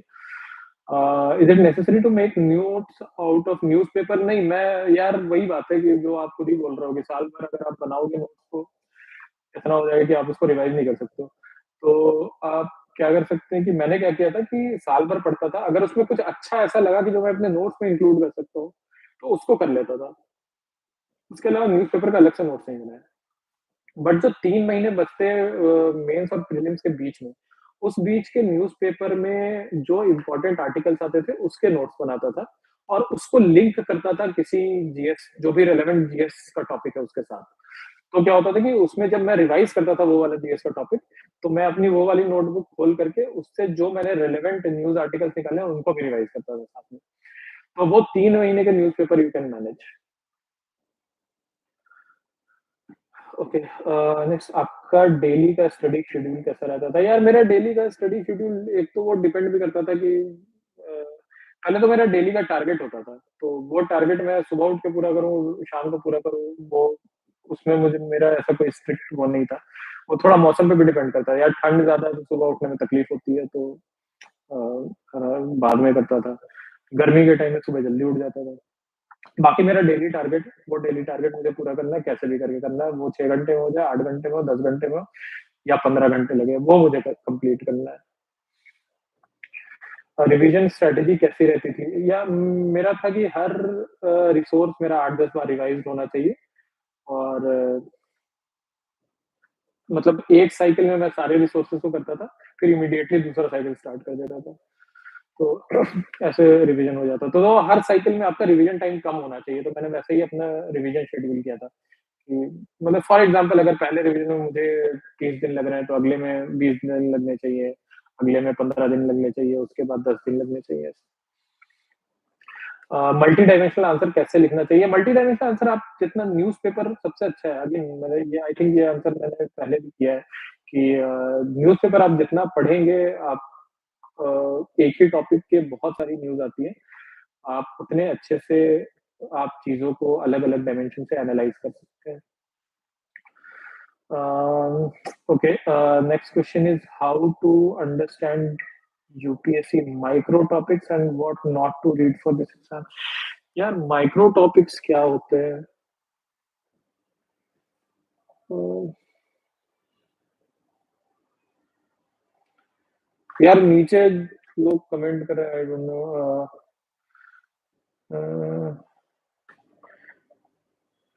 एक एक सेकंड। माइक्रो टॉपिक्स यार मुझे शायद अगर आप टॉपिक्स को बोल रहे हो कि जो मेंस के टॉपिक्स जो लिखे हैं वो या उसके अंदर के कीवर्ड्स, तो उसको तो आपको मतलब एक सेकंड सॉरी मेरा वो निकल गया था। अ, मतलब वो टॉपिक्स तो आपको प्रीवियस ईयर क्वेश्चन से ही समझ में आएँगे और आप कुछ नहीं कर सकते और बाकी आपको कैसे पढ़ना है तो फिर आप कोई भी रिसोर्स यूज़ कर सकते हो, उसके लिए तो बहुत सारे इंटरनेट अवेलेबल है आपके पास। आप दुनिया भर की गवर्नमेंट रिपोर्ट पढ़ लो या कुछ कर लो, लेकिन फाइनली आप जो भी पढ़ रहे हो, synthesize them and put them in your notes, और फाइनली आपको वही नोट्स रिवाइज करने हैं। बार-बार आपको अलग-अलग रिसोर्सेज पे नहीं जाना है। तो फर्स्ट टाइम आप 100 रिसोर्स पढ़ लो, लेकिन सबको सिंथेसाइज करके आप एक रिसोर्स में डालो और उससे बार-बार रिवाइज करो। पीवाईक्यू कैसे एनालाइज करना चाहिए? आई थिंक ये मैंने पहले भी किया है कि पीवाईक्यू जो है वो प्रीलिम्स के लिए आप उसके पहले तो हर एक ऑप्शन के बारे में भी पढ़ना चाहिए आपको, क्योंकि उस ऑप्शन से भी अगले साल क्वेश्चन बन जाते हैं। दूसरा कि जो रॉन्ग ऑप्शन है उसको आप कैसे एलिमिनेट कर सकते थे, वो भी करना चाहिए। दूसरा, पीवाईक्यू से क्वेश्चंस रिपीट होते हैं क्या? हाँ, रिपीट होते हैं। प्रीलिम्स में तो मैंने नहीं देखा उतना एग्जैक्ट रिपीटिशन, आई थिंक एक आध बार देखा है प्रीलिम्स में रिपीट होते हैं, मेंस में तो काफी रिपीट होते हैं। और मेंस के पीवाईक्यू तो एनीवे काफी इंपॉर्टेंट है आपके नोट्स बनाने के लिए। आंसर पॉइंट वाइज लिखना चाहिए या फ्लो चार्ट बनाना सही रहेगा? आई थिंक ये भी मैंने डील किया है कि आंसर जो है वो आप दोनों चीजें करनी चाहिए, जहाँ पे जो रिलेवेंट है वो करना चाहिए। मतलब जबरदस्ती का फ्लो चार्ट भी मत बनाओ, बट जहाँ बन सकता है वहां बना दो। अगर कुछ फ्लो है दिखाने के लिए तो ही फ्लो चार्ट बन पाएगा। अगर आंसर में मतलब कोई ऐसा कंटेंट ही नहीं है जिसमें फ्लो बन रहा हो, तो आप क्या कर सकते हैं? ओके। ज्यादा टाइम तो पढ़ाई में निकल जाता है, हॉबीज कैसे बनाए? एग्जाम ओरिएंटेड हॉबीज के लिए क्या आइडिया? यार हॉबी तो होनी चाहिए, मतलब लाइफ में हॉबी नहीं होगी तो मजा कैसे करोगे? फिर तो पढ़ते ही रह जाओगे। अगर मतलब इतना टाइम कैसे पढ़ रहे हो यार? मतलब 2-3 घंटा तो मजे भी करो लाइफ में, फिर कैसे काम चलेगा? और ऐसा तो नहीं है मतलब पढ़ाई तो अभी स्टार्ट की होगी ना, पहले से भी तो कुछ हॉबी रही होगी जिंदगी में, कभी कुछ खेलते होगे स्पोर्ट्स वगैरह। तो ठीक है, ये मैं मानता हूँ कि इस प्रिपरेशन के टाइम में आप उस हॉबी को बहुत ज्यादा परस्यू नहीं कर पाते हैं, लेकिन बचपन से कुछ तो हॉबी होगी। और एग्जाम ओरिएंटेड हॉबी क्या होती है? आई डोंट नो। एग्जाम ओरिएंटेड कोई जरूरी नहीं है कि आपको एग्जाम ओरिएंटेड हॉबी हो। आपको हॉबी तो हॉबी होती है यार, मतलब वो हॉबी रिक्रिएशन के लिए होती है। जब आप अपने काम से थक जाते हैं तो आप उस हॉबी से अपने आप को रिक्रिएट करते हैं। तो एग्जाम ओरिएंटेड हॉबी कुछ नहीं होती है मतलब। कुछ तो बचपन से आपको मजा आता होगा कोई चीज करने में, वो आप परस्यू कर सकते हो। दिन में काफी टाइम होता है आपके पास करने का। तो हर रोज नहीं होगा, लेकिन कभी कभी तो कर ही सकते हैं। How to study a book in your first reading? यार मैंने जैसे टाइमलाइन फिक्स करता था मैं कि 1 घंटे में 10 पेज पढ़ रहा हूँ तो मुझे कितना टाइम लगेगा ये पढ़ने में। उसके बाद फर्स्ट रीडिंग में मैं मेनली उसमें इंपॉर्टेंट चीजें अंडरलाइन करके, या कोई पैराग्राफ है उसको मैं अगर समराइज कर सकता हूँ छोटे में साइड में, तो वो कर दिया। वैसे करके करता था। या फिर किसी फैक्ट को फर्दर रिसर्च करने की जरूरत है तो थोड़ा विकिपीडिया वगैरह पढ़ लिया, और उसके साइड में लिख दिया वहां पे। तो सेकंड रीडिंग फिर आसान हो जाती है। सेकंड रीडिंग में भी आप कुछ चीजें ऐड करते हो तो subsequent reading becomes very easy. तो पहले रीडिंग में अगर आपको 1 हफ्ता लग रहा है, दूसरी रीडिंग में आप 3 दिन में कर लोगे या 4 दिन में कर लोगे। अल्टीमेटली ऐसा होगा कि आप एक एक दिन में एक बुक की रीडिंग कर सकते हो। How to choose option? I think ये मैंने 3-4 फैक्टर बताए थे। एक तो आपका ऑप्शनल, आपके पास जितना टाइम है उसमें आप कंप्लीट कर सकते हैं, है ना? या फिर आपकी पहले से कोई एक्सपर्टीज हो, उसमें आपकी डिग्री हो, मास्टर्स हो, आपने बहुत अच्छे से वो सब्जेक्ट पढ़ रखा हो। अ, और फैक्टर हो सकता है कि आपने आपको बहुत मजा आता हो वो चीज पढ़ने में। That is very important in fact, क्योंकि आपको 2 साल, कई कई बार लोग 4 साल पढ़ रहे हैं एक ही ऑप्शनल। तो ऐसा ऑप्शन आप ले लें जिसमें आप बोर हो रहे हो तो इट गेट्स वेरी डिफिकल्ट। और ये भी होना चाहिए कि ऑप्शनल में मार्क्स भी आने चाहिए। मतलब अनलेस यू आर वेरी, मतलब अगर उसका मार्क्स का ट्रेंड खराब है तो आप ये देख लो कि अगर आप बहुत ज्यादा कॉन्फिडेंट हो कि मैं खराब ट्रेंड के बावजूद अच्छे मार्क्स ले आऊंगा तो ठीक है। लेकिन ये भी एक बार एनालाइज कर लेना चाहिए। और अगर जीएस से थोड़ा ओवरलैप हो तो काफी हेल्प मिलती है। तो ये कुछ फैक्टर्स आप देख सकते हैं कि ऑप्शन सेलेक्ट करने के लिए। How to prepare UPSC by reading breach? अच्छा, by reading BTech. I am assuming कि आप बीटेक कर रहे हो और फिर यूपीएससी। यार बीटेक कर लो पहले अच्छे से, मतलब यूपीएससी के लिए बहुत टाइम है भाई। मतलब ठीक है, अगर तुम्हें बीटेक करके और बीटेक की डिग्री से तुम्हें कोई फर्क नहीं पड़ता तो फिर अभी से चालू कर दो प्रिपेयर करना। तो हल्का हल्का साइड में बीटेक में पास करना कोई डिफिकल्ट नहीं होता यार, एक रात में पढ़ के आप पास हो जाते हो। तो बाकी टाइम आप यूपीएससी की प्रिपरेशन कर लो। लेकिन अगर आपके लिए बीटेक की डिग्री इम्पोर्टेंट है और आपके लिए एक जॉब या एक अच्छा करियर इम्पोर्टेंट है, तो पहले वो कर लो, उसके बाद करना। प्रीलिम्स वर्सेस मेंस, यार भाई क्यों मैच करा रहे हो प्रीलिम्स वर्सेस मेंस का? मतलब क्या मतलब है इस सवाल का? प्रीलिम्स वर्सेस मेंस दोनों ही इंपॉर्टेंट है। प्रीलिम्स नहीं लिखोगे तो मेंस कैसे जाओगे, और मेंस नहीं करोगे तो फिर प्रीलिम्स करने का फायदा क्या है? तो मैं अज्यूम कर रहा हूँ कि आप ये पूछना चाह रहे हो कि प्रीलिम्स की तैयारी कैसे करें और मेंस की तैयारी कैसे करें। तो प्रीलिम्स की तैयारी वही है कि आप शुरू से जब मेंस की ही तैयारी करो तो प्रीलिम्स के ज्यादातर टॉपिक्स तो कवर हो ही जाते हैं। फिर जो स्पेसिफिक प्रीलिम्स के कुछ टॉपिक्स बचते हैं या प्रीलिम्स के लिए जो रोट लर्निंग मेमोराइजेशन चाहिए होता है, वो लास्ट के 3-4 महीने में कर सकते हो। और उस 3-4 महीने में आप बहुत सारे मॉक टेस्ट सॉल्व कर सकते हो, उससे आपकी प्रैक्टिस भी हो जाएगी। बाकी टाइम तो आप मेंस के लिए पढ़ते ही रहते हो। When to start notes making, एक बार सारे रिसोर्स पढ़ने के बाद आप नोट मेकिंग स्टार्ट कर सकते हो। When to do value addition, note making time आप वैल्यू एडिशन करो और कंटिन्यूअस वैल्यू एडिशन करते रहो। जैसे जैसे आप नया मटेरियल पढ़ रहे हो, न्यूज़पेपर पढ़ रहे हो, मैगजीन्स पढ़ रहे हो। As many toppers said, they completed GS main syllabus in 4-5 months with 2-3 revision and note making. I'm not able to understand how to plan it. Okay. Uh, ठीक है, 4-5 महीना तो नहीं, 6 महीने में हो सकता है। मतलब यार, अगर आप नहीं कर पा रहे हो, देखो आप, ये भी डिपेंड करता है कि आप कैसा रिसोर्स यूज कर रहे हो। अगर आप बहुत ही कंसाइज छोटे छोटे रिसोर्सेज यूज कर रहे हो तो आप एक एक महीने में या 1.5 महीने में सारी फर्स्ट रीडिंग कर दोगे। तो जैसे मैंने बताया था कि मैंने ऐसा किया था कि 3 महीना मेरा था रीडिंग के लिए। First reading and second reading करके किया था मैंने। और उसके बाद फिर मैंने 4 महीने 4 जीएस के लिए और 3 महीने ऑप्शनल के लिए। तो ये सब मिला के 10 महीने हो गए थे मेरे। तो मैंने 10 महीने में अपनी नोट्स मेकिंग वगैरह कंप्लीट की थी। तो अब कोई 4-5 महीने में कर रहा है तो या तो बहुत कम रिसोर्सेज यूज कर रहा होगा, या फिर ऑप्शनल इंक्लूडेड नहीं होगा उसमें। जीएस का मेन सिलेबस अगर मैं ऑप्शनल निकाल दूं तो 7 महीने में किया था मैंने। तो हाँ, मतलब कर सकते हो आप, लेकिन आपको वही है कि आपको स्ट्रैटेजी बनानी पड़ेगी उसकी। कि बेसिकली मैं इसलिए कर पाया क्योंकि मेरे पास बहुत प्रिसाइज स्ट्रैटेजी थी। और मेरे पास बहुत प्रिसाइज डेली प्लान था कि किस दिन क्या करना है। तो आप, अगर आपको नहीं समझ में आ रहा है कि कैसे करना है, तो आप पेन पेपर लेके बैठो, डे वाइज़ आप एक प्लान बना करके देखो कि 5 महीने नहीं 6 महीने में कैसे बन सकता है, ठीक है? और फिर आप देखो कि ये पॉसिबल है या नहीं। तो वैसे आपको एक बार बना करके देखना पड़ेगा। Which approach follow while first reading of any book? मैं यूजुअली अंडरलाइन करता था मोस्टली। आप हाइलाइट कर सकते हो या साइड में नोट्स बना सकते हो, ऐसे भी कर सकते हो।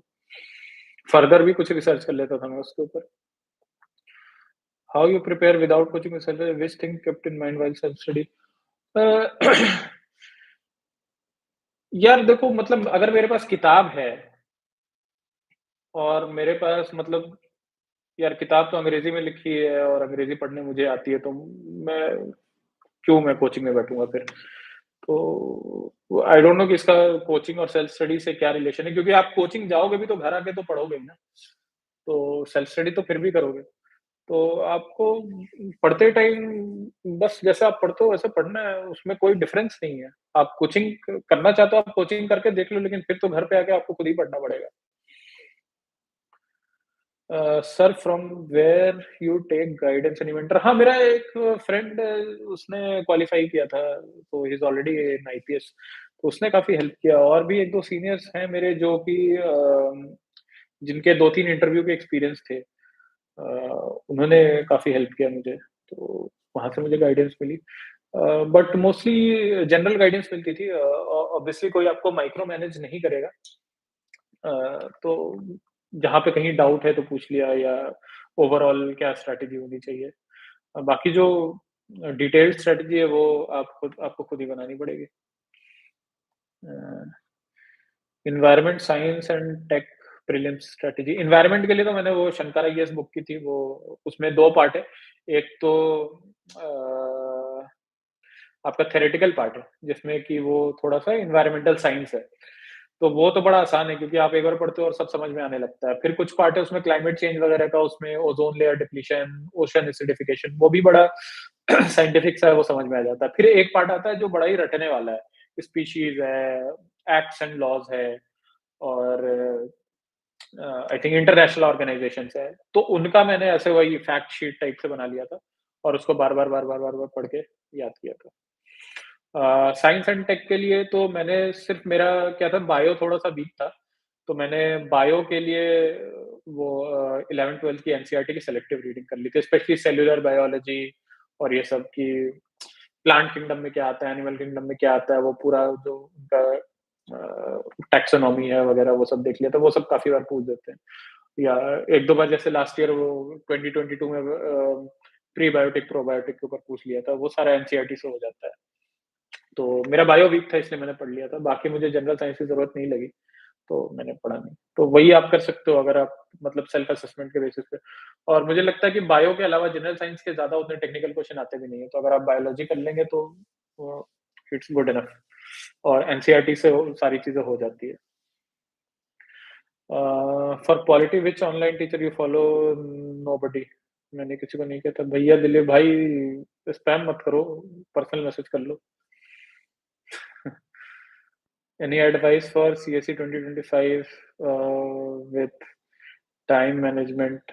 uh, यार मतलब मेरा वही था टाइम मैनेजमेंट का कि अपना डेली टारगेट सेट होना चाहिए।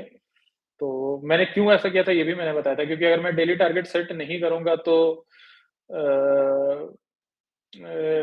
वो हो जाएगा मतलब मैं कन्फ्यूज़ हो जाऊँगा कि या मैं लॉस्ट हो जाऊँगा, कि अगर मेरा वीकली टारगेट है ना, अगर मान लो मेरा वीकली टारगेट है संडे से संडे का, तो मैं संडे से सैटरडे तक कुछ नहीं करूँगा, सैटरडे को मेरी आँख खुलेगी। तो इसलिए मैं डेली टारगेट रखता था। तो आप देख लो आप कितने डिसिप्लिन्ड हो, अगर आप इतने डिसिप्लिन्ड हो कि वीकली टारगेट अच्छे से डेली कर के कर लोगे तो ठीक है, तो वरना डेली टारगेट आप कर सकते हो, तो उससे आपका टाइम मैनेजमेंट ज़्यादा अच्छा रहेगा। और बात वही है कि आप अपने पूरे 2025 की अगर आप कर रहे हो, तो पूरा जितना आपके पास अभी से लेकर के नेक्स्ट ईयर के मई तक जो भी टाइम है, उस टाइम में आपको किस मंथ में क्या करना है, वो डिसाइड कर लो और एटलीस्ट 6 महीने का जो नेक्स्ट 6 महीने का है, उसके टास्क को डेली में ब्रेक डाउन कर लो, तो आपका टाइम मैनेजमेंट ईज़ी हो जाएगा। अरे सिद्धार्थ भाई बस करो। How to evaluate and check answers? Uh यार इवैल्यूएशन एक तो मैंने कोचिंग में टेस्ट सीरीज़ ली थी, तो वहाँ से इवैल्यूएशन हो जाता है। उसमें आप ऑनलाइन भी मैंने ऑनलाइन भी लिया, ऑफलाइन भी लिया है। उससे भी कई बार अच्छे फीडबैक मिलते हैं। लेकिन मतलब कई बार एक पॉइंट के बियॉन्ड जो है कोचिंग के फीडबैक क्या होता है कि आप भी इम्प्रूव करने लगते हो, तो एक पॉइंट के बियॉन्ड उनके फीडबैक भी रिपिटिटिव हो जाते हैं या उनके फीडबैक जो है सिर्फ वैल्यू एडिशन वाले फीडबैक होते हैं कि इसमें ये भी लिख सकते हो, इसमें वो भी लिख सकते हो। बाकी जो मुझे ज़्यादा इम्पोर्टेंट लगा वो ये है कि अपने आंसर लिख कर के या टॉपर्स के साथ अपने आंसर मैच करता था मैं कई बार और ऐसा मैंने जैसे केस स्टडी में बहुत किया है कि केस स्टडीज़ अपनी कंपेयर करता था टॉपर के आंसर से। तो उससे मुझे काफ़ी मतलब अच्छा सेल्फ इवैल्यूएट कर पाता था। या दूसरी चीज़ ये भी करता था कि अपने नोट्स खोल के देखता था कि मेरे नोट्स में कौन-सी ऐसी चीज़ है जो मैंने अपने खुद के आंसर में नहीं डाली। तो मुझे ये भी पता चल जाता था कहाँ पर मेरा खुद का रिविज़न अच्छा है, नहीं है। Uh, how to prepare current oriented? यार वही है एक तो न्यूज़पेपर आप पढ़ रहे हो, उसके अलावा आप मंथली मैगज़ीन करो, तो करंट अफ़ेयर हो जाएगा। How to evaluate I think ये हो गया है। How to prepare syllabus points which haven't any standard resources? मैं ऐसा करता था ना कि जो भी उन्होंने कीवर्ड्स या वो सिलेबस के टॉपिक का दे रखा है, उसको जाकर के इंटरनेट पे एक बार सर्च कर लिया। उससे बहुत सारे कोचिंग के मटेरियल्स या बहुत सारे अदर रिसोर्सेज़ मिल जाते थे। तो वहाँ से उनको उठा लिया करता था। तो मुझे कभी स्टैंडर्ड रिसोर्स की कमी नहीं लगी क्योंकि ऑनलाइन काफ़ी रिसोर्सेज़ मिल जाते हैं। क्योंकि एक तो हर टॉपिक पे हर कोचिंग के रिसोर्सेज़ अवेलेबल हैं ऑनलाइन फ्री में। तो वो आप खोलोगे ना तो आपको एक आइडिया लग जाएगा कि और मैं फर्दर क्या इसमें ऐड कर सकता हूँ। मैं एकदम फ्रेशर एस्पिरेंट हूँ प्लीज़ बताएँ कैसे स्टार्ट करूँ? यार ये तो बड़ा ही मतलब ये क्वेश्चन है कैसे स्टार्ट करूँ? सबसे पहले तो आप यार ऐसा करो ना कि बहुत सारे टॉपर के वीडियो देख जाओ, उनके स्ट्रैटेजी वीडियो। तो उससे आपको एटलीस्ट ये आइडिया लगेगा कि यूपीएससी का स्ट्रैटेजी क्या है। दूसरा कि आप सिलेबस पढ़ जाओ, उससे आपको आइडिया लगेगा कि सिलेबस क्या है, कैसी चीज़ें पढ़नी है। उसके बाद आप अपनी बुक लिस्ट डिसाइड करो, आप अपने स्ट्रैटेजी डिसाइड करो और फिर आप एक जब ये सारी चीज़ें फाइनल हो जाएँ, तो फिर आप 1 साल लेकर के फुल फ्लेजेड प्रिपरेशन स्टार्ट करो। तो पहले आप ये सारी चीज़ें थोड़ा जो एक्सप्लोरेटरी वर्क है, वो आपको कर लेना चाहिए पहले। How much you understand while first reading do you refer to any video? यार हाउ मच डिपेंड करता है यार, जैसे इकोनॉमी टाइप का टेक्निकल या ज्योग्राफी में तो बहुत कम समझ आया था फर्स्ट रीडिंग में। मुझे लगता है ज्योग्राफी में अगर मैं हाइंडसाइट में बोलूँ तो फर्स्ट रीडिंग में 25% समझ आया होगा। और do you refer to any video? हाँ, बहुत सारे वीडियोज़ मैं देखता हूँ। कई बार जैसे मैंने ज्योग्राफी में तो बहुत सारे एक्सप्लेनेटरी वीडियोज़ देखे यूट्यूब पे सर्च कर के, क्योंकि जैसे कोरियोलिस फ़ोर्स मुझे कई बार समझ ही में नहीं आता था कब, कैसे, कहाँ एक्ट कर रही है। तो उसपे मैंने बहुत सारे वीडियोज़ देखे थे। तो जहाँ भी कुछ नहीं लगता समझ में आता है, वहाँ पे मैं वीडियो खोल के देख लेता हूँ क्या हो रहा है। Uh, how you read Laxmikanth for polity with revision? मैंने लक्ष्मीकांत नहीं पढ़ी थी, सिर्फ सेलेक्टिव चैप्टर्स पढ़े थे। बट किसी भी बुक को पढ़ने की मेरी रिवीजन अप्रोच यही थी कि वो अपने रिवीजन में मैं कई बार उस चीज़ को डालता था। मतलब अपने रिवीजन प्लान में, और हर एक बुक को 8-10 बार वो किया है, अ, कवर किया है। अ, okay.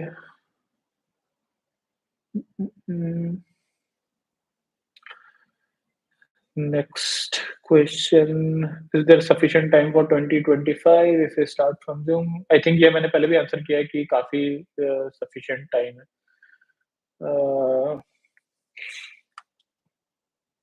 But given that you prepare a very detailed and precise strategy और आप ज़्यादा टाइम वेस्ट ना करें, तो आपके पास टाइम है।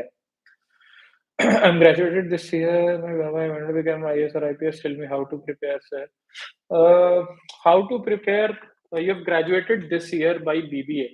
Uh, यार देखो, 2 चीज़ें हैं कि अगर आप अपना करियर फर्दर, फॉर एग्ज़ाम्पल आप फर्दर एमबीए वगैरह में कुछ अपना करियर देखना चाहते हो, तो आप पहले वो परस्यू कर सकते हो। अगर आपको करियर की टेंशन नहीं है, आप फुल टाइम यूपीएससी में डेडिकेट करना चाहते हो अपने आप को, तो अगेन आपको प्रिपरेशन करने के लिए पहले थोड़ा एक्सप्लोरेटरी वर्क करना पड़ेगा। उसके लिए आप क्या कर सकते हो, आप बहुत सारे टॉपर के जो इंटरैक्शन वीडियोज़ हैं, उनके स्ट्रैटेजी वीडियोज़ हैं, वो देख सकते हैं। आप सिलेबस पहले एक्सप्लोर करें, सिलेबस को बहुत अच्छे से पढ़ें, बिल्कुल डिटेल में एक-एक कीवर्ड को। उसके बाद जब आप ये सब चीज़ें करेंगे, तो then you can decide on some standard books. फिर जब आप स्टैंडर्ड बुक्स डिसाइड करेंगे, तो कुछ रीडिंग डाल करके आप देख सकते हैं कि आपको कैसा लग रहा है।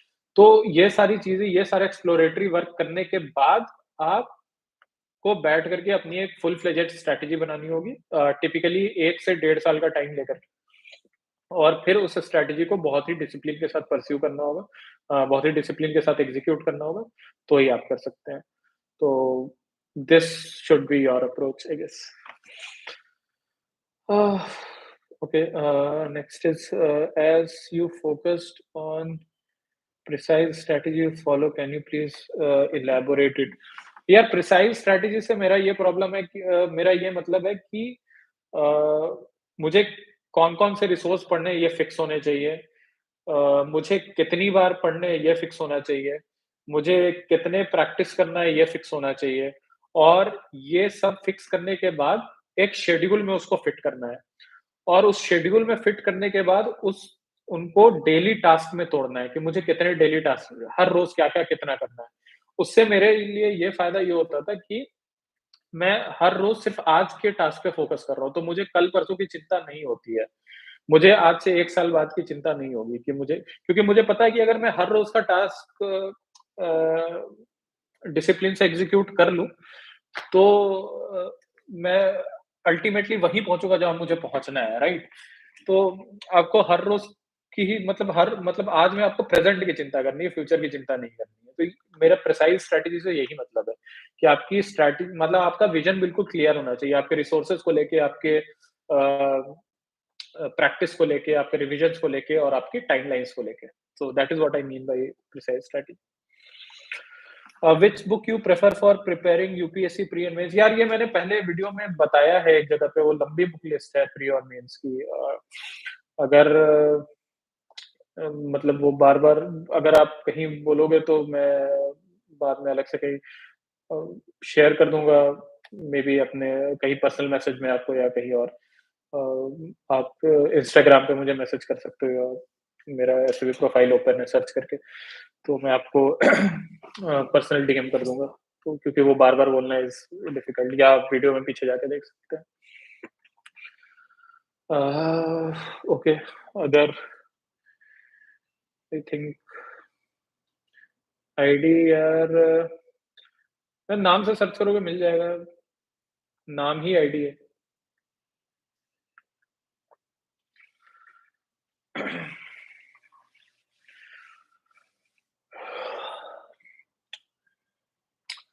अगर और कोई क्वेश्चन नहीं है तो I think we are good. चलो ये वाला मिनट पूरा कर लेते हैं। अगर ये वाले मिनट से के बाद कोई क्वेश्चन नहीं आता है तो विल एंड द सेशन।